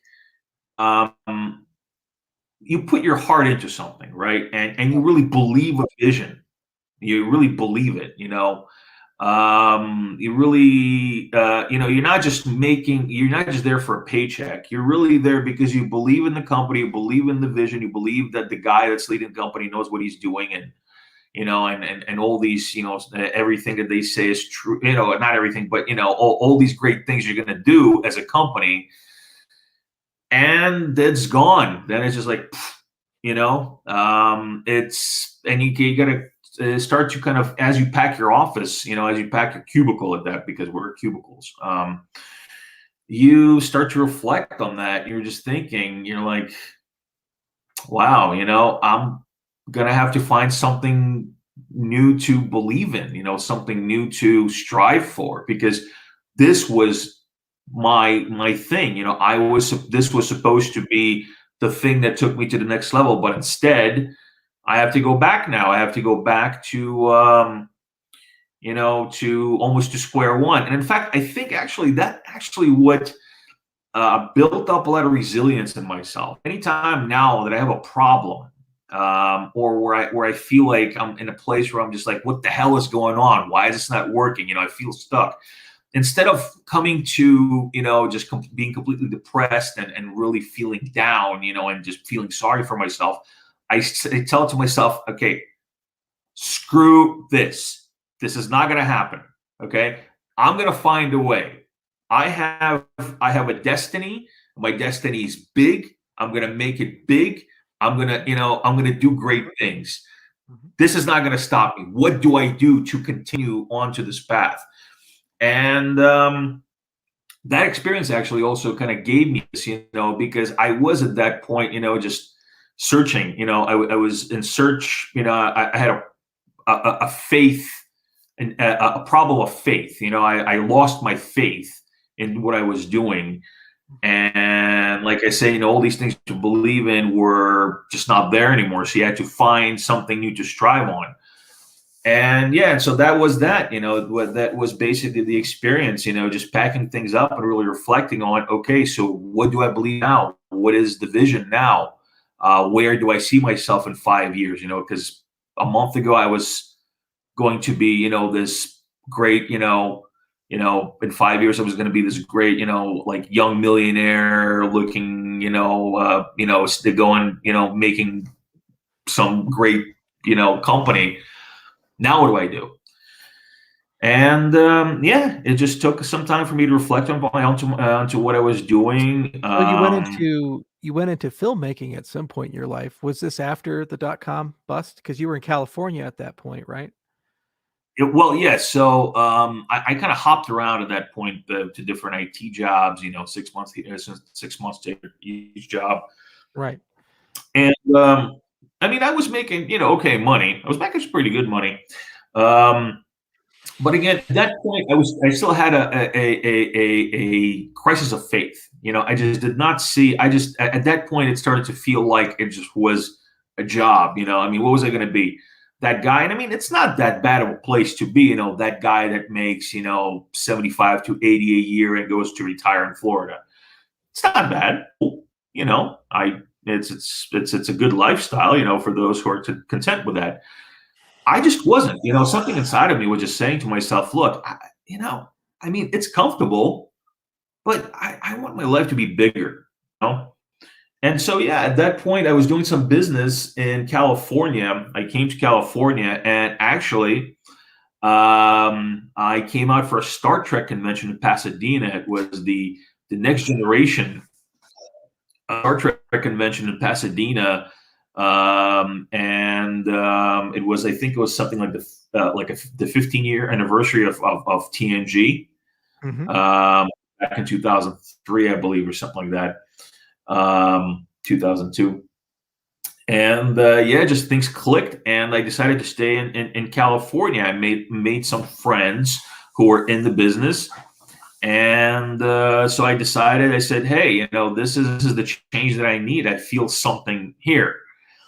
And so more and more. At first, of course, I was doing still doing IT stuff, but more and more, I wanted to really, I started to kind of find this other part of myself, this the artist part of myself, my mom's side of the family. And more and more and more, I started making connections. Connections. I started getting into filmmaking. At first, I took the actor route, which was a really good way to go. Went to acting school called the Beverly Hills Playhouse, which is a pretty prominent school in Hollywood, and was taught by a great teacher. He fortunately passed away a little bit ago, Alan Williams, and it really it was a good place because it didn't just teach me about acting and about directing. It taught me about interaction with people, and I believe that what I learned in that school actually actually makes me better at what I do now. And it's not acting, it's about being genuine. It's about being able to communicate. Because really acting and directing and filmmaking is about communication. You're communicating with the audience. And so I went and I did that at first. And then I just kind of, again, I had a bit of a time, reflection point and said to myself, I don't just want to be an actor, because again, actors, even the big names, are still a lot of times just bottom of the barrel in Hollywood. Right. You're beholden to the directors. Yeah, exactly. The place you want to be is you want to be a filmmaker. You want to make your own content. You want to create your own movies. You want to do your own stuff. And so I got into more into directing. I got into filmmaking, into writing. I was a director of photography. For a number of years, I worked the camera, had my own small studio as well. I did editing. I get into all of that, actually. Didn't make anything huge, but involved in a couple of really nice projects. And again, it all, at a certain point, again, it wasn't, I didn't really fully grasp the dream over there, because unfortunately that industry is also it's very, Hollywood tries to pass itself off to be so progressive and so forward thinking, and so like the beacon of change, but it's actually really backwards, and it's really it's still very just conceited and bigoted and just basically the opposite of what they try to pass themselves off to be as. Plays that talks about equality and this and that. It's basically one of the last places where I saw true, like, in your face sexism and the jobs for sexual favors type of stuff happening all the time. Right. I mean, and this is in the 2000s, and Harvey Weinstein was still going around, and these types of things. Yeah, Wow. This was the Harvey Weinstein era. This was the era of the casting couch. Right. And I saw, did anybody try to Dad, I gotta ask, did anybody try to casting couch you? Well, Charles, I don't know. Well, you'd be surprised how people got to where they've got in Hollywood, because I've seen it. I've seen the behind the scenes version of it, and some names actually that you might know on TV. I'm not going to name them, but a couple of those people, actually, I went to school with them. I went to acting school with them, and they're female, and they have achieved a fairly serious level of success. And I can tell you how they did that, but that would not be appropriate in some roles. Right. Unfortunately, that's the nature. So you try to find yourself. You finally belong to the tech world. You're the .com boom. You're going to be a millionaire at 25. Your dad's probably over the moon. The family's over the moon. Within a year, the business goes out. Then you're kind of lost, and you go to all these different IT jobs, and you have this epiphany, and you say, I'm going to be an actor. Then you go to Beverly Hills, the mecca of acting. You go with other people, and you say, oh, well, this acting thing is not for me. Then you become a filmmaker. you're trying to do the whole filmmaker thing, and then you're like, oh, screw this Hollywood thing. So how in the world did you end up in Japan? How did that happen? Like, what was the transition there? Did you just wake Well, up I'll one tell day and you, just get on a plane and fly, or like what was the thing that got you there?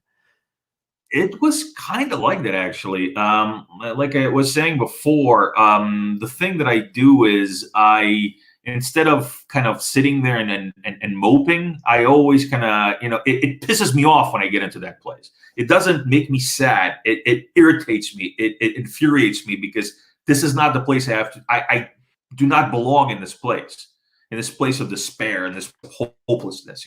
Right. And every time I'm in that place, of course, there's a couple of days where I kind of feel sorry for myself, but then something inside me clicks and said, no, this is not who you are. This is not it. Okay. You're not meant to sit here and cry for yourself. Okay.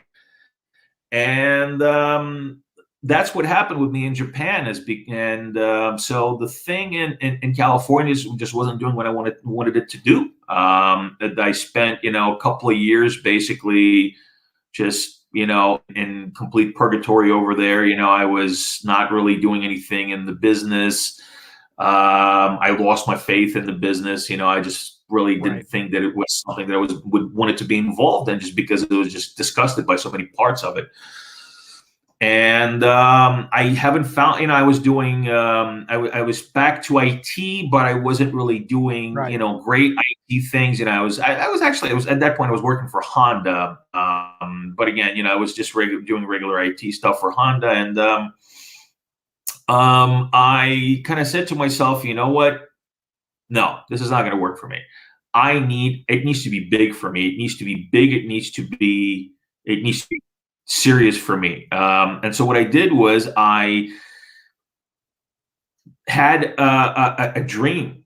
I went to bed one night in 2012, and I had a dream. I had an epiphany in a dream that I was somewhere in the East.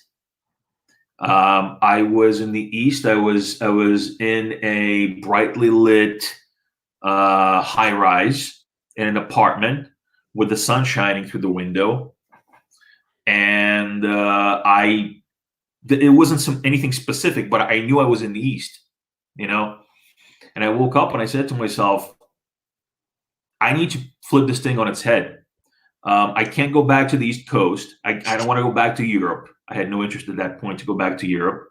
I said, I have to go and I have to flip my life upside down. I have to be in a place where I can start fresh.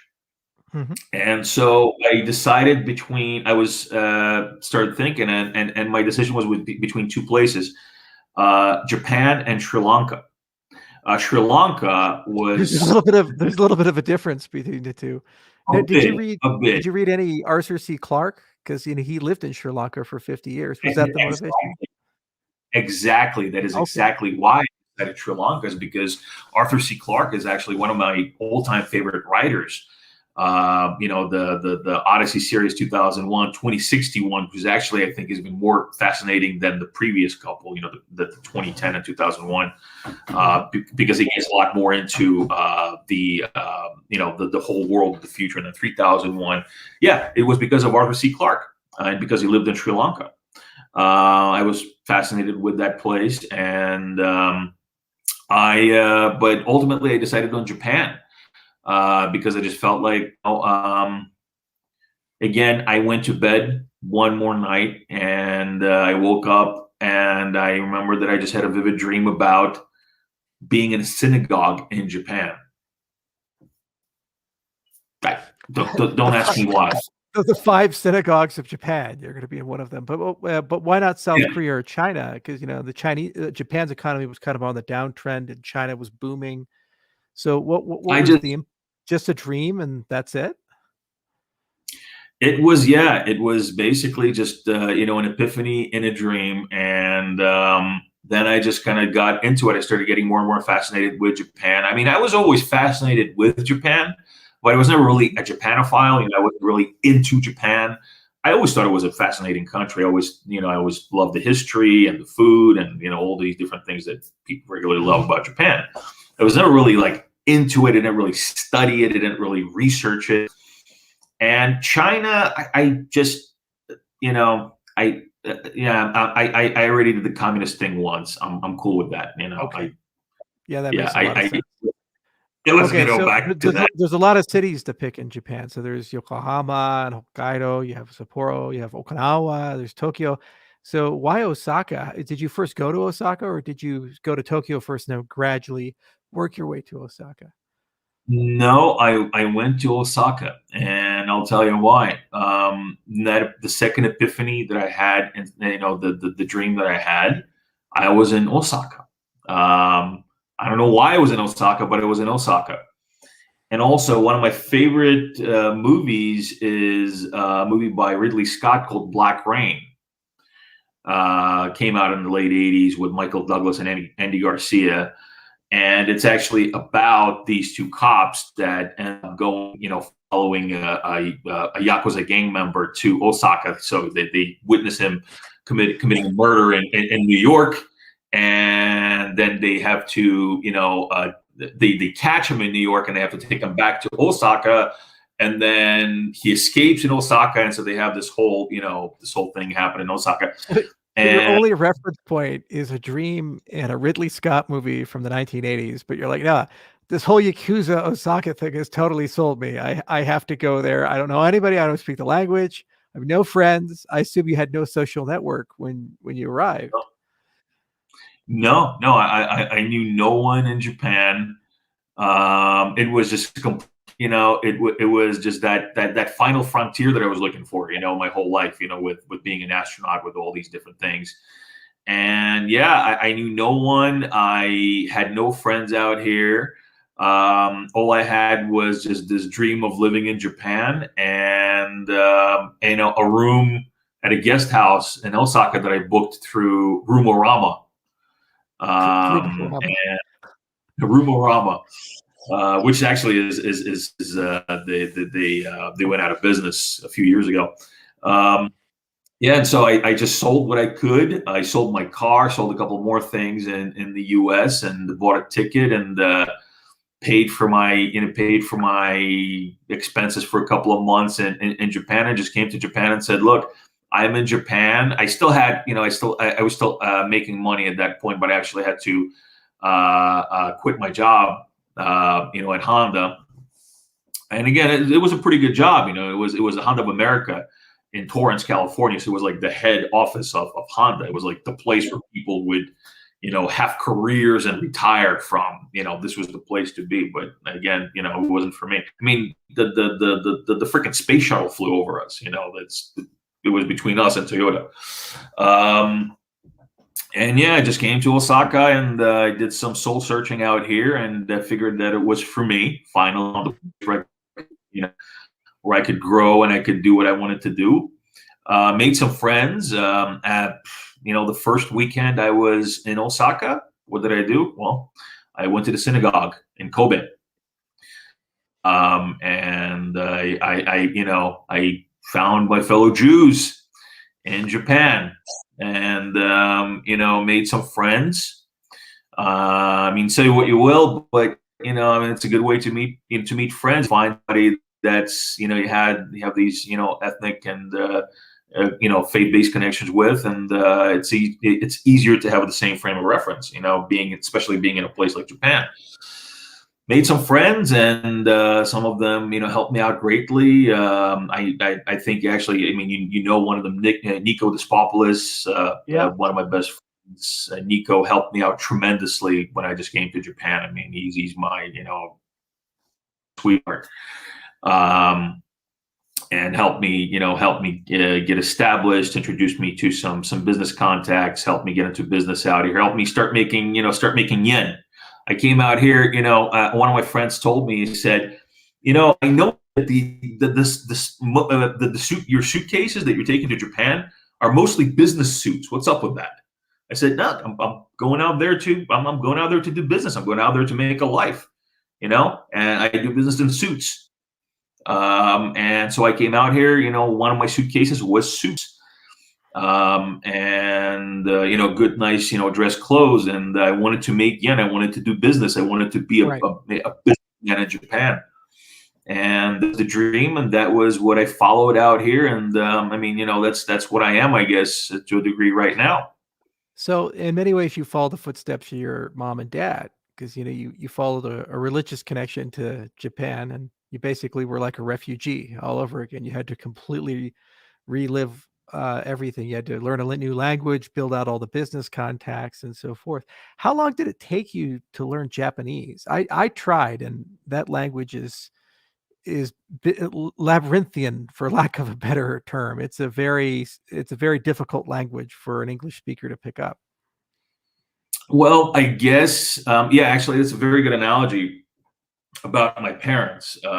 Very good. In fact, in many ways, it felt like that. I felt like I immigrated to Japan, just like my parents immigrated to the US, because they were actually around the same age. I mean, a little older, but about the same age, early 40s when they Mhm. immigrated to the US. I was in my mid 30s when I came to Japan.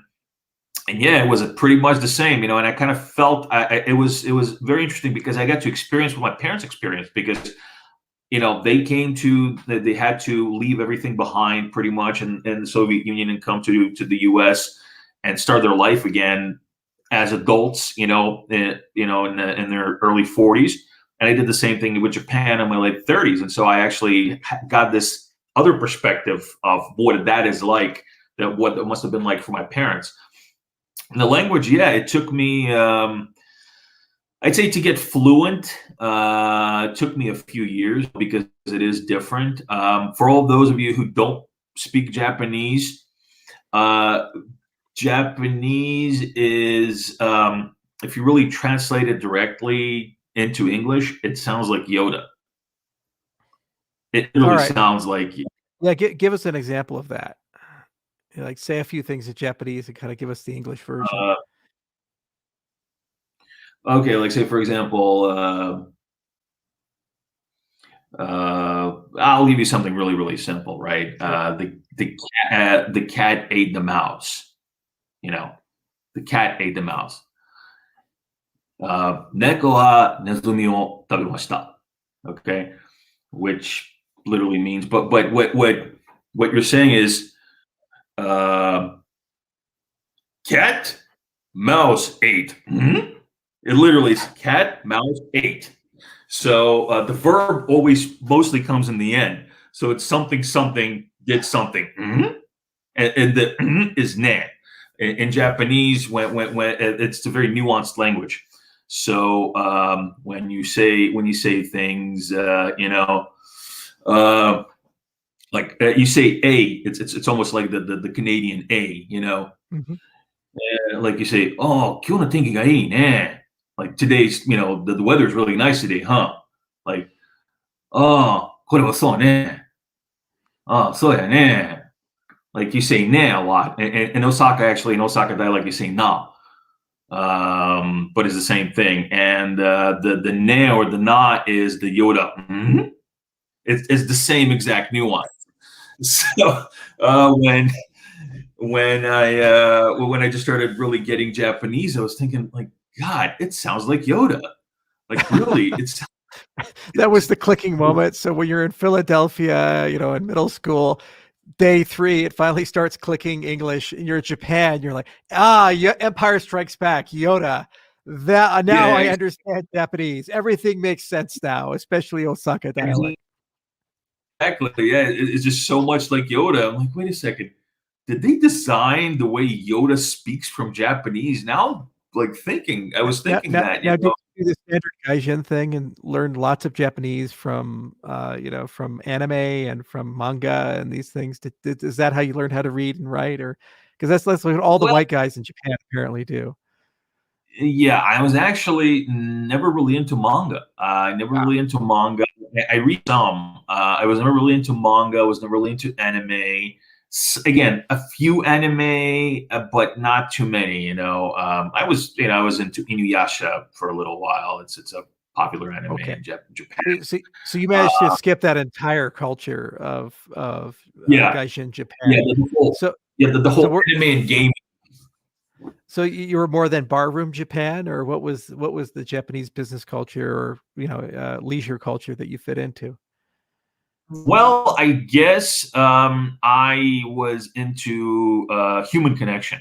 You know, what I did was I went out and I made friends. I made Japanese friends, Japanese speaking friends.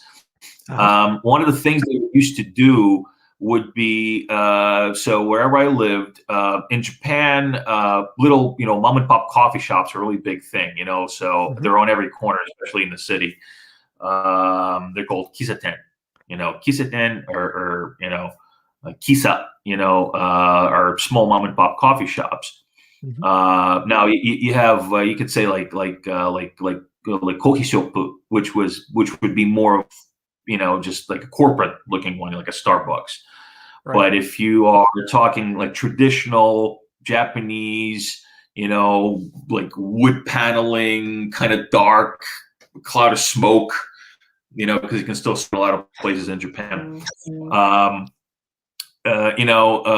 get your toast and egg, it's called moningu, which means morning service. In Japan, it's a traditional thing where from a certain time to a certain time in the morning, you actually, for the price of a cup of coffee, they also give you a small breakfast. It's called morning service. And so usually morning service is a slice of bread, like thick Asian bread, and a hard-boiled egg. And so what I would do is I would go around my neighborhood and I seek out these different kisaten. And I would go there and I would have a cup of coffee and I would talk to the owner, and I would talk to them. And that's how I built up my speaking skills is by, really, going around and just communicating with people and really talking to people and trying to really immerse myself in the language. Reading as well. Reading was, I took a few lessons, but mainly it was just about picking up a book. I made great mistake of the first book that I read in Japanese is Murakami's Norway no Mori, which is the Norwegian forest. And it was just all about just sadness and death and like just the 2 volumes of just like swimming in depression. You read this and Murakami, he in Japanese, he's got a very peculiar way of writing. He first of all, he uses kanji for words they don't really use kanji for, so he writes like the old way. Right. And he has these really, really weird ways of kind of switching things. You're reading and somebody like reflecting on a memory and, I remember this young girl that I used to spend time with. We ate grapes and smoked cigarettes and in her kitchen while talking about current events. And then you turn the page. Oh yeah, and then she died from cancer. Wait. You're like, wait, I'm missing a B. You went straight to C. What happened? Yeah. What was the point of the girl with the grapes and the cigarettes? It's like, no, they were still eating grapes here and cancer. How do we go from grapes to cancer in literally 3 paragraphs? That's some Bill Murray shit with Lost in Translation, man. That's great. It was just like it was like what? Wait a second. Hold on. Yeah, so that was. Is this one of those things where you have like an existential problem after reading the Norwegian Forest, and you go to the coffee shop and you're like eating your morning service and talking to the guy in Japanese and say, "I don't understand why she died of cancer. What is the meaning of this?" You just you go to a lot of these people and you tell them that they would see you're reading this like, oh, Murakami, oh. Like, can you read that? Like, yeah. Like, yeah, but why is it so sad? Oh, Murakami-san, shoganai. Like, means it can't be helped. Right. It's the way. It's just how this works.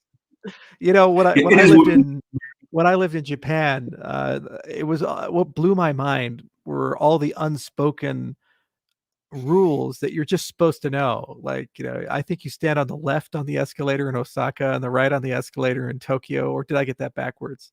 Osaka is right. Osaka is on the right of the escalator, and Right, Osaka Tokyo's on the left left. Tokyo's. Yeah, and then Yeah, then the woman's car, I could never, for the life of me, figure out when I was allowed in the woman's car on the Mitsubishi line versus not allowed, because apparently you could be there, you can not be there, but everybody knows, but I didn't know.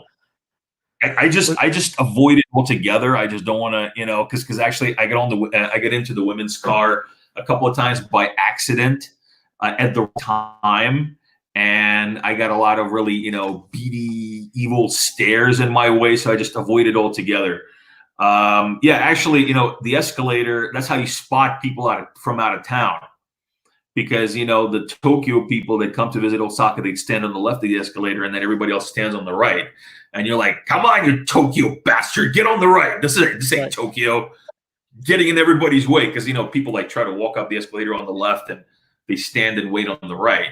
Yeah, and you can yell at them in the deep Kansai dialect too. They're all scared because our listeners might not know, but a lot of the gangster movies in Japan, the dialect that they use for gangsters is Osaka in Kansai, that Oh whole yeah, area.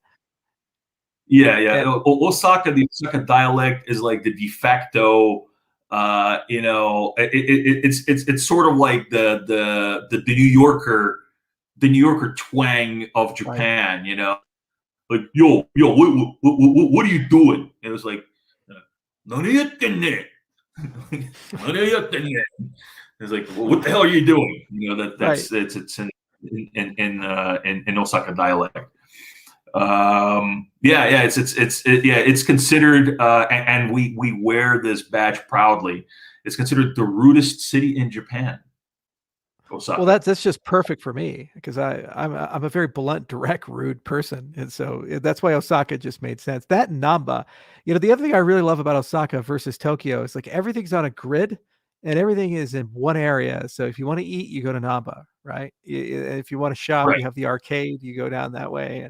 And we had an office in Hamachi, and I is that office still there? The Hamachi office? I can't remember.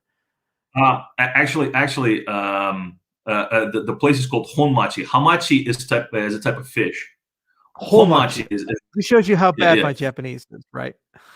Well, it's okay. It's okay because you probably you're thinking of all the fish. Like you always say, goodbye Japan, thanks for all the fish. Right. Well, the Dolphins said that hamachi too. is yeah, yeah. The physical office is still there, but it's not ours anymore. Yeah, that's right. Um, yeah, but we did have that office. It's actually a really nice area.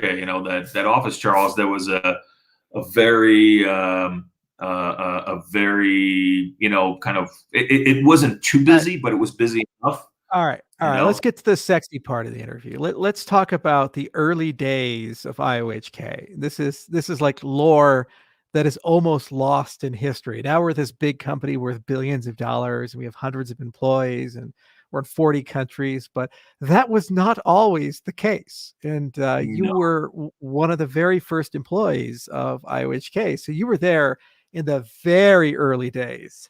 So let's talk about the early days of IOHK. How about that? What was your Yeah. interview? I remember Nico referred you to us, and we interviewed Right. you in that office, I believe, in Homachi. Yes. Yes, you did. In fact, yeah. So early days of IOHK, as you said, we're this, multi-billion-dollar, one of the biggest in the world, blockchain ecosystem now. And when I was interviewing, I believe the first time you came to Japan after I joined the company, we all fit around the table in the common area in the office at Homachi, because it's a share space, and so we used the main room. And remember, actually, all of us fit, pretty much the entire company fit around the table, like a table in the share room, and it wasn't that big of a table. There's maybe like 10 chairs or something like that. Right. Yeah. Yeah. Nico referred me. The same guy, Nico Despopoulos.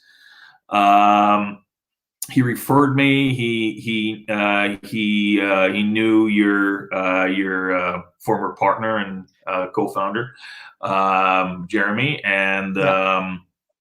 he He referred me. I had an And, interview over and there. actually, I tell you how I met Nico. So Jeremy had rented an Airbnb for me, and that was through Nico. And I was in this little tower, like in Shinkanoka. I forget where it was. It was like 4 or 5 stops away from the office on the Mitasuji line. And I stayed there for 2 or 3 months in this tiny Airbnb, and I had this very uncomfortable bed, but Nico gave me a really great rate on it. And I said, okay, well, it's okay. I can find a way to make it work and make it comfortable. I think I was only paying like 600 yen, 700 yen, 70,000 yen, or like 60,000 Yes, yen per month. And so that's a great yeah, price for monthly Airbnb. yeah. Actually, yeah. Nico, one of his businesses out here. He lives in Italy now. He moved there with his wife because his wife is Italian. But when he was living in Japan, one of his main businesses was Airbnb, and he would rent these apartments out to people traveling, and and so that's how he knew Jeremy, and that you were looking to have a project manager actually manage the project, the pre-sale project, because at that Right, point we were still in tranche 2 of the pre-sale. right. Uh, and well, I mean, I'm a project manager, so one Yeah. thing led to another. Like, Yeah, and we wrote for the audience's benefit. We wrote all the compliance software, so we were the first crowd sale to do KYC, I think ever in the space. And the problem was that there was no software that actually could do it the way that we needed to do it. And so we tried to write it, and we're like, wow, this is so much harder than we thought. And I was yeah, busy trying to build the science side of the organization, so I was going to Ukraine and to America and to Greece and other places, and I think, was Nikos Bentonidis in the company at that point? Remember bald old yes, Nikos? yeah, Yeah, yeah. yeah, Nico, yeah, was in the company. Yeah, I think he actually just came aboard at that point. yeah. Yes, it was just you, Jeremy, Nikos, Yep. Ari.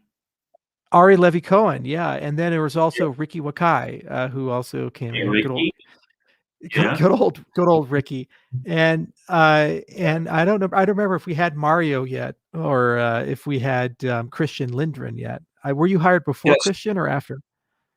After, actually, After. Christian, I believe, came on a couple of months before me. And yeah, and I came on a couple of months later. I think Mario actually came on board around the same time as I did. Yeah, He's one of our researchers. He's one of our head researchers in Tokyo Tech. right. Yeah, so that was, we were all around the same era. We're the OG crew of input output. Yeah, and actually, I got to tell you, Charles, I think I told you this in private, but when you were interviewing me for the job, because all this compliance software had to be written. It had to be a properly managed project, because it was just Right. such a it just grew really really a lot in a short amount of time. So yeah, and that was, I'm very honored to say that it was my team that developed this software for us, and we were able to do the pre-sale with the IC software, which was a very involving job. It was, we did Yeah, a lot. we wrote the whole application in Meteor. I remember that, and Yep, that's it right. was we wrote over 300 pages of documentation just for the. It was one of the largest Meteor applications I ever. It was a horrible choice of a framework for. We have a history of that in this company, being like, what is the worst possible choice for a framework to build something? And I remember Costa and his wife were like, you should just use a Python and Wufoo forms and do everything with like a centralized. We're like, no, we're going to write a bespoke Meteor application, and it's all just going to work out amazing and be turnkey. And they have this thing called Galaxy. It's going to make it so great. Yeah, yeah, Charles. Thank you for that. It was fun. Yeah, that is the word, fun. Well, we did it. We did it. Yeah. We it's then that's what we do in this company. We make our choices, and we live with them, and we finish things. We start things. We finish things. Um, Yeah, and so I remember actually, this is back when you still had the chance to interview everybody who was joining the company because you Right. were still a company of 15 people. You interviewed me over Skype, and I remember that conversation vividly because we spoke over an hour, and I remember that you were telling me these great things, that we're going to do. And you said, Dan, you know what? This company is going to do big things. We're going to create this really great ecosystem. We're going to create one of the best blockchains in the world. It's going to be, science driven. It's going to be an ecosystem. It's going to be a company that's going to have hundreds of people in it. Right. And this is me coming from, the trauma of the dot-com crash and the years that followed, it was like Fallout, the game, just roaming the wasteland of the IT, Right. you know. Um, and here comes this guy, younger than me, telling me that we're going to do these things, these great things, and I'm a skeptic, and I have a really, really good bullshit-o-meter. You can try and bullshit me, but and it might seem like I'm falling for it, but I really don't. Mhm. And when you told me these things, I was thinking to myself, my bullshit-o-meter should go off because he's telling me these grand visions of just, changing the world. But then I was thinking, you know what? But just something tells me it's not. It's the real deal, And yeah, and that's really why I decided to invest so much of my time and faith in what we do. Really, I got to tell you, Charles. You gave me that. You gave me that drive. The thing that I was looking for. The vision to follow, to strive towards. And it started with that interview. That started with that conversation we had, and where I said to myself, "Why isn't my bullshit-o-meter going off? Because this guy's talking big, big things. I should be right away saying, okay, all right, what? Give me 10% of that, it would be cool." Mhm. And in the back of my mind, I said, okay, just to be on the safe side, let me not get my hopes high, really, really high up. Let's just say I'll be happy with 40% of what Charles just told me. Well, Charles, pretty much all of it came true. So, what the hell, Well, man? Like, what do you do that? let's talk about the business development era. So you did project management for that whole thing, and that was an incredibly difficult, sketchy time because we had to do things that had never been done before, and we were doing them in Japanese. But then I was trying to also build a science and engineering company, and who the hell, we had no name, no brand, no reputation. Like IOHK, like Hong Kong Yeah. is like, who? You're a white guy. Like, what's going on? You're doing something in Japan, and it's in the cryptocurrency space, and we're like, no, man, it's legit. I promise you. And it's like, okay, hire your first wave of academics in, ironically, of all places, Ukraine. So I went to Pavel's conference there. We got Roman Olenikov, and we also brought in Mario Larangera at the same time. And through Mario, we got Bernardo David. And Bernardo and Mario and Roman were just enough for us to convince Agalos to take us seriously. And we had the Greek connection with Nikos Pentanidis. And That's so right. Nikos met actually Agalos through Vasilis Zikas. So Nikos went to RPI. That's where he got his PhD. And he went and talked to Vasilis, and he's like, oh, we're going to be so great. This company is going to be so big. And Vasilis Yeah. is like, I'm not the man you need to know. The man you need is Agalos. He's a big guy. And if you can get Agalos, everything will be great. And so we spent a whole year trying to seduce Agalos. And he's like, fine, I'll write a paper with you. We're like, it's going to be the best paper of all time. And the problem was that Roman was not really the right kind of cryptographer for that paper.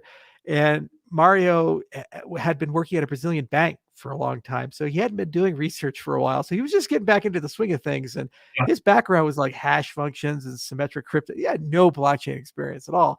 And Bernardo was good, but he was an alcoholic. Like even an alcoholic for a Brazilian. So he partied, man. And he was a partying graduate student. And sometimes he would be there, sometimes he would not be there. So it's like the worst team ever Bernardo. to write a paper with. But we said to Agalos, like, trust us, this is going to work. And we wrote the original Ouroboros protocol with him. So we were doing all that, and then we were still trying to figure out how to be an engineering company. And and we had brought in Richard Wild had brought in Sarakel right at that time, and Right. I knew a lot about Scala and Python and and I knew a little bit about Haskell, and I thought Haskell would be a cool language. And Sarakel, we gave them a project. I'll never forget. We gave them RS Coin. And we Yep, said, that's go right. do that. Go do RS Coin, and that's your trial. And if you guys are really good there, we'll go ahead and give you the ability to build Byron for Cardano. So Sarakel went and implemented RS Coin. We went to Corfu, Greece. Did you come with us to Corfu? I can't remember. Actually, no, but Corfu. So I was being interviewed right before Corfu, and I was actually going to join the company, right? But Corfu came right as my interview process was about to end. So I actually had to wait for you guys to come back from Corfu. Okay. Which ironically was actually my honeymoon destination. That's where I went on honeymoon with my wife. Right. So Corfu. Yeah, so Corfu, Greece, and they showed off to George Genezes and Sarah Meiklejohn, the two authors of RS Coin were there, and they loved it. They're, oh, wow, this is a great implementation. So we said, oh, okay, well, they did that, and shouldn't be too hard. There was Haskell Bitcoin at the time, and I said, let's use that as a template. And of course, they came and fucked everything up. It was like... Yeah. It was like, just put your hopes and dreams in a blender and then try to put them slowly back together after leaving it on puree for a while. They were too young. We were too young. But I remember Arsini actually interviewed you, and he tried to do an interview with Haskell. And I don't think you had ever written a single line of Haskell in your entire life. What was that interview like? I wasn't in it, so I don't. So the last time I worked in a functional programming language was with Lisp, and that's old people language. Right. If you're really old and middle aged like me, and you've been in IT long enough, you've heard horror stories about Lisp. Lisp was actually used for robotics. And so the reason why I knew Lisp was because back in my late teens, I was really into robotics as well. And I bought a set of servo motors that were ran by a terminal that was run on Lisp. Right. And so that was the only interaction I had with a functional programming language. I mostly worked on object-oriented, Java and C and C++, well, Java. And so what I did was Haskell. This was about Haskell. What I did was I just took a really, really long crash course in Haskell. Just 3 days of nothing but just cramming Haskell and trying to get my mind around lazy equations and just. Why can't I get an output midway through the compiler? What is that to why do I have to wait till the end to get an output? Why does the file not have anything in it midway through it? Because in Java you would set up checkpoints to check different stages of execution when you're writing a program, right? So like that's how I would troubleshoot in Java. It'd set up checkpoints, and I would say, okay, so here this thing that the variable is saying it's got this in it, and now it's this, now it's this, You would read the readout. You can't do that in Haskell. So in Haskell, it doesn't have anything in it until the very end. And it was really, I wrapped my mind around it, but it felt wrong, Charles. It felt so wrong, Right. Well, to be fair, the type of Haskell Arsini and most of what we were writing was actually wrong by the Haskell standards as well. I tried to read that code so many times, and I was like, I guess I'm just not a Haskell guy. That's what it led. Then I talked to Haskell guys like Eric DeCastro. It's like, well, I guess I'm not a Haskell guy either. Because remember, Eric had to fix all the code. Those were crazy times, though. Those were absolutely crazy times. What was amazing about it is we were working so hard. Like we brought all these engineers together. Every day was like a 16-hour, 18-hour day. And then you had guys like Chico Crypto and others coming out and saying, we just went on vacation for 2 years and worked on Ethereum Classic.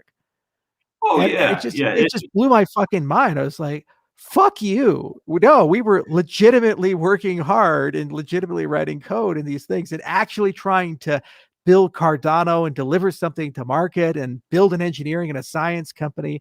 It was horribly difficult, all those things. And ETC was kind of a side thing. And we actually outsourced it to a Buenos Aires team called ATIX, a completely independent firm that worked on that, while the core of the company was working on Haskell.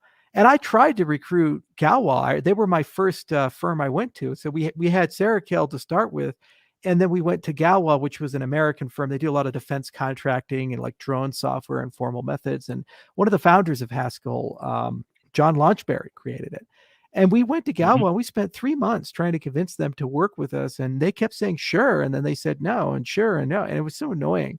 So then we went to well-typed, ironically, because we couldn't get the network stack to work properly. And we said, hey, you guys did Cloud Haskell. Can you like do some consulting 1 or 2 months, Duncan? And he said, oh, sure, it'll only take a month. That was like 4 years ago. They're still here, still working on things. So poor Duncan. Poor Duncan. But he had a lot of fun along the way. I mean, he's still with us. He's a brilliant guy, and I just remember that.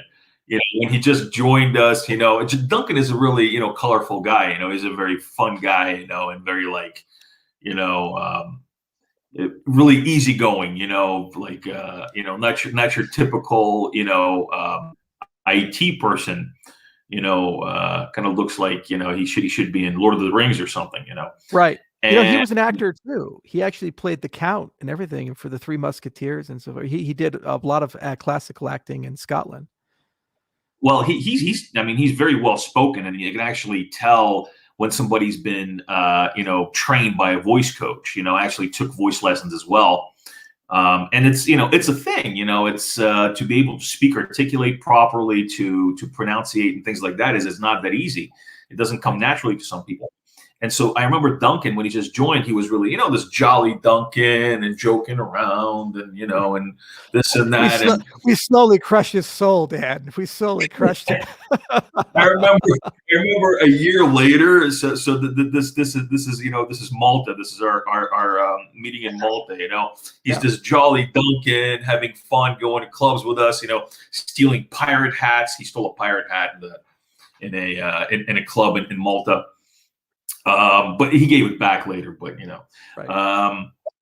And a year later, we're in Lisbon, and you see this Duncan, clenching to a pint, and his hair all wild. He's like tearing hair. like how the fuck do you manage a database like this? What is this? I know. Yeah, it was like the Requiem for a Dream, where you go from spring to summer, and eventually he's losing an arm and in a prison somewhere. Exactly. It was kind of like that. He found himself later. He went back up to jolly old Duncan. Yeah, but that was a year later. It was just this jolly Duncan was just really tearing his hair out, clenching to his beard, Duncan. That was fun though. Okay, so you went into the business development side, and this is what you're doing now. So you're the guy we sent to Georgia, and my first time in my life going to the country of Georgia, I met the prime minister. They took me on a wine tour. I got to hang out at a castle and a vineyard. How did you pull that off? I mean, you're kind of like the special forces for our business development in the Eastern Bloc. What we do is we parachute Dan in. And within like a month, I can do whatever I want. I got diplomatic immunity, and it's lethal weapon too. It's just crazy. So let's talk Georgia. So what happened there, and how did you open up the country of Georgia? First off, how did you even know to open up the country of Georgia? Like, what was the entry point for that? Well, in the early days of actual I guess targeted business development in IOHK, where actually I was doing business development. I wasn't doing business development, but I was actually on business development. Right. Was back when we didn't really have a big business development team at all. And in fact, you were doing most of the business development. You, Charles, you were going to conferences, and you had all these people give you cards and talk and trying to do this stuff. And of course, for you, it's impossible to follow up on these things. I mean, how are you Yeah, I supposed just to do did all that? to Josh, and then Josh would have put him in the paper shredder. Just kidding. Well, actually, no. What happened was Josh was going to me. I came on to, and after the pre-sale project was over, I did a few different things, and at IOHK, I then took it upon myself to bring the teams together because we still had kind of a siloed layout at that point between the different teams. And what I did was I put together the weekly technical report, which was actually at first an internal report that I created for you and the rest of the stakeholders inside the company. And I then created, actually at that point, daily touch points. I negotiated between all the different teams. And I said, look, guys, you guys need to talk and work together. And at that point, actually, we had some team leaders that didn't even really speak to other team leaders before ever. I mean, over email, of course, but not really like in a meeting, a conversation where they spoke to each other, And so I negotiated between Sarah Kell and those guys and a few other guys. And Darko was already with us at that point. Right. Philip Kant was at that point. I couldn't remember Darko's name the first time he joined, and I called him Drogar. We were in a meeting, yeah. and I was like, "What the fuck is that guy's name?" And it's like, "Drogar, what do you think?" He's like, "It's Darko." Yeah, sorry, Darko. Sorry. And I always remember Donnie Darko, and I never forgot at that point. Yeah, Darko's got an awesome name. I mean, it's Darko Magic, but it's actually when you look at it first, it seems like it says Darko Magic. Right. So it's dark magic. That's another good way of remembering it. Yeah, but Georgia, you put all the reports together. So I can't remember, how did we meet Yorgi, and how did we get into that whole circle? So all these emails that you would get forwarded to me, all these hundreds of emails that you would get, and I would have to go through these emails, and I would have to figure out, what makes sense, what doesn't make sense. And this one came across your desk, and then again made its way to my desk. And then before that, actually, we had a few people, contact me from Georgia, speaking about Georgia through different contacts that I had. But I think that was the Bitfury guys, right? Because they were in this was Bitfury, but even before Bitfury, some people that worked with Emergo in London, I was actually communicating with, and they introduced me to some people in Georgia and Azerbaijan. And so I spoke to them, and we all, we have this common ground because, it was all like, PTSD of being, former Soviet republics and former Soviet, so we have this, the same trauma that we're working past, being former Soviets. So we'll have some connection point. One of those connection points is mostly everybody speaks Russian. And so since I speak Russian, this is my native language, I was able to, really communicate with them a lot faster. And Georgi actually sent you an email and just basically saying that, hey, come to Georgia, ready to do business. And something about that email, it was a very simple email, and I looked and was like, Georgia, there it is again. It just came up a couple of times. I heard a few things about Georgia. I'm like, there it is again. Let me see what this is about, right? And I scheduled a call with him. I scheduled a call with Georgi. We spoke English at first, and then I said, hey, you speak Russian, right? He's like, oh, yeah. And so we just switched to Russian. It was like a homecoming. He's like, oh, okay. Oh, you speak Russian. Oh, great. Because, now we can really talk. And, at that point, we made a connection, because all these other connections that I had, it was like, oh, yeah, bye. That sounds cool. Okay. Yeah. Oh, you know some people there. Okay, cool. Like, with Georgi, it was, we made a connection. And one of the things that I do well is, and this is genuine, this is not bullshit, I do business to make a human connection. The people that I do business with, I connect with as people and not just as kind of business objects for me to make money from. Mm-hmm. And that's the best way to do business, I believe, because it really helps you understand who you're doing business with. really be able to read the person and really understand if that person that you're doing business with is on the same level as you are, both fiscally and ethically, because business ethics is a big thing for me and as a company. And so with Georgi, it was like that. I believe that, he had something there. And so I remember I came to you at that point after speaking to him a few times. We just really brainstormed a few times. I was saying, okay, well, what can we do? We did, there's this, there's that, there's that. And then you were in, I believe we were in Tokyo at that point.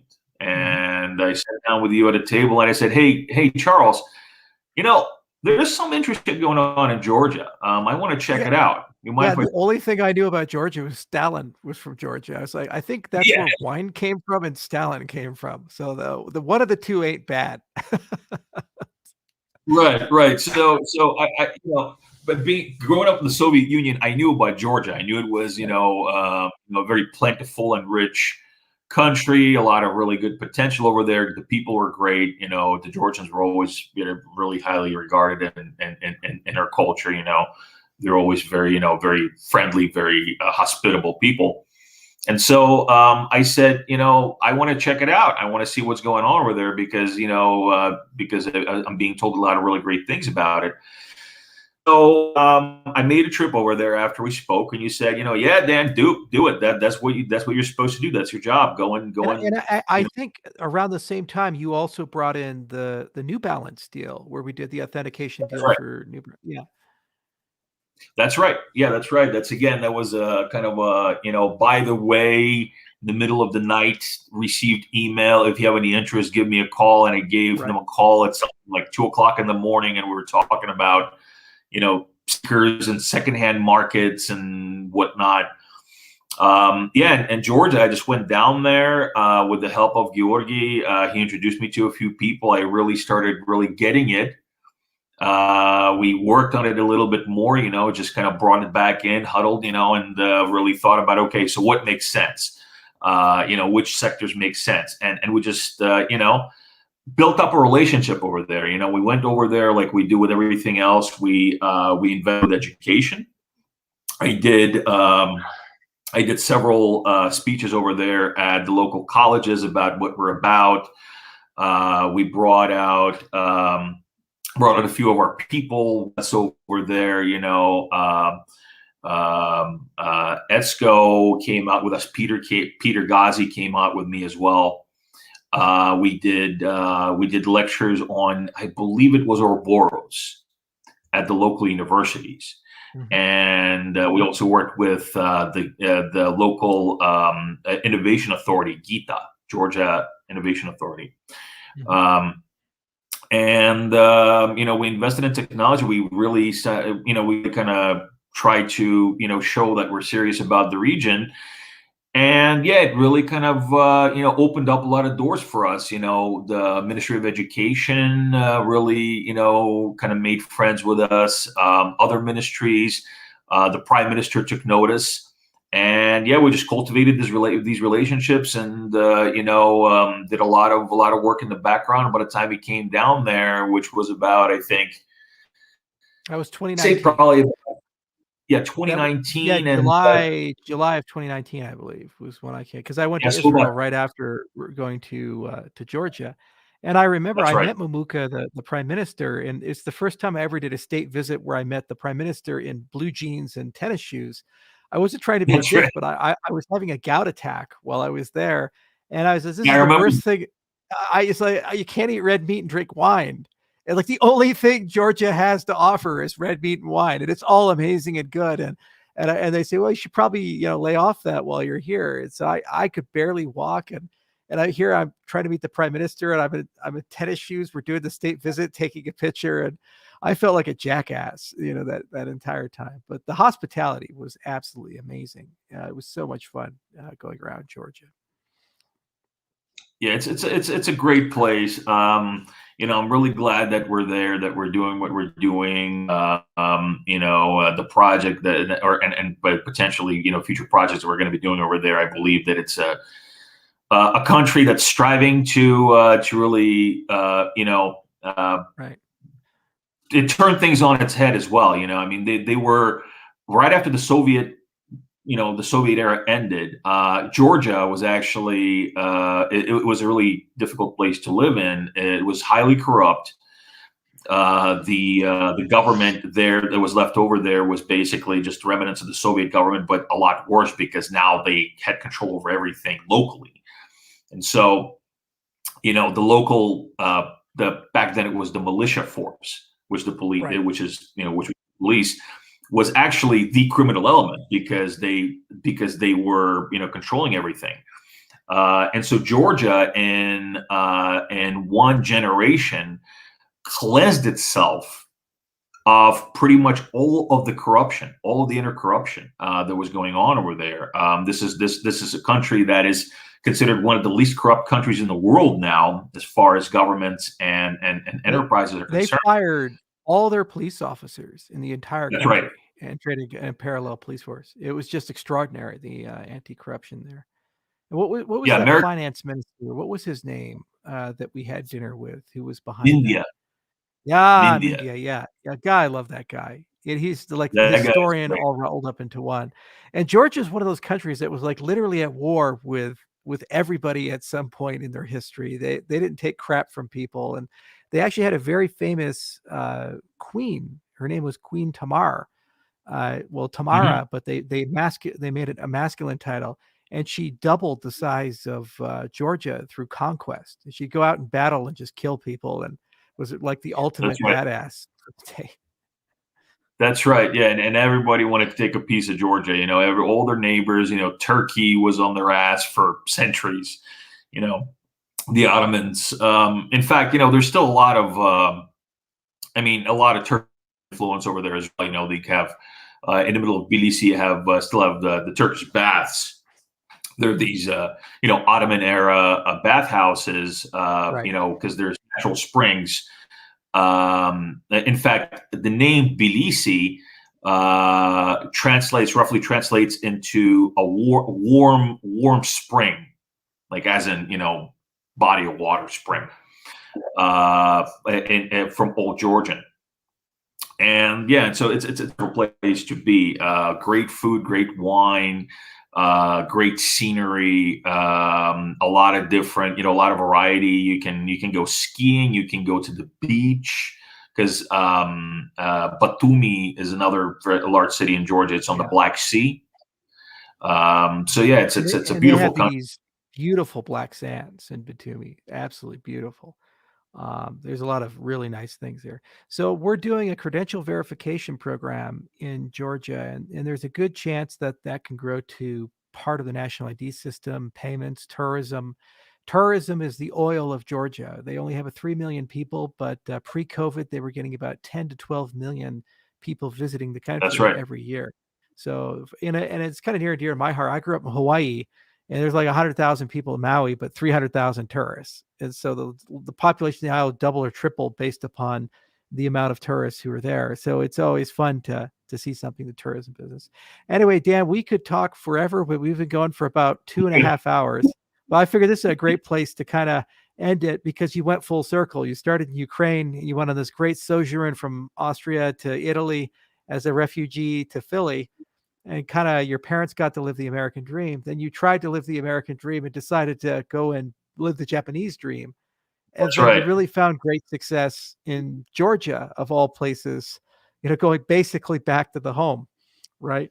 And that's all around the entire world the hard way. So it's a hell of a story if you think about it. Yeah, it was quite a journey. I didn't really trade any of it for anything, because it made me the person that I am today. I know that kind of maybe sounds a bit cliche to say that, but it is. It is what it is. I would not be where I am if not for all these things. And I got to say, and I keep saying this, Charles. For me, like I keep saying, for myself, being stuck, not having, one of the things I guess did inherit from growing up in the communist regime is the 5-year plan mentality, right? What are you going to do in 5 years, right? Right. What is your 5-year plan? And not to have a proper 5-year plan just irritates me as a person. I feel like I'm disorganized. I feel like don't have a grasp on my life. And really being able to grow this ecosystem with you, because yes, but you have invested just an enormous amount of your time and energy and health into the Cardano ecosystem and into growing this company. And I've seen it. I've seen you in all states. I've seen you. I've seen a happy Charles. I've seen an angry Charles. I've seen a Charles. A Charles that's with your gout and everything like that, and able to walk and in pain and all states. I mean, God, the thing that I set up in Israel right after Georgia, you came out and you did that after being bedridden for 2 days. You literally crawled out of bed to do a meetup in Georgia, in Israel, in Tel Aviv, and that was, I mean, that was you're a fucking trooper, man. I mean, you are, and that really is it means the world to me. It means the world to me to be able to say that I was with Charles and we created this fantastic, awesome, great thing together, this Cardano ecosystem together. And it's not just a job for me. I really believe in what we do. That's what keeps me here. I believe in what we do. I believe that what we do will be around for generations, and it's inspiring, and it gives me meaning, and it gives me drive. And I really, really thank you for giving me that opportunity to be a part of something like this. Well, Dan, you're part of the family and forever part of the history of Cardano and IOG. And we got a lot of great business to do in the future, and things are getting fun. Smart contracts are coming soon to Cardano, and there's I think over 110 deals in the commercial pipeline. So we'll see how many of those convert over, and some of them you won yourself. And Georgia in particular is just a great place to test products, and we're real excited to see where that goes. But it'd also be really cool to do something finally in Ukraine. Maybe you can completely go back home. Yeah, we've stayed out of that one for a while, but boy, it's a great country too. Thank you so much for coming on, People of IOG. We just love having you here, and it's great for our people to tell their own stories and where they came from. Thank you very much for having me, Charles. And yeah, we're for everybody watching out there, we do what we do because we love it, and we're going to keep doing it. So all of you in the ecosystem that are part of the ecosystem, thank you. And we're working hard for you to push this thing to new heights. And as Paul Harvey would say, that's the rest of the story. Thank you guys so much.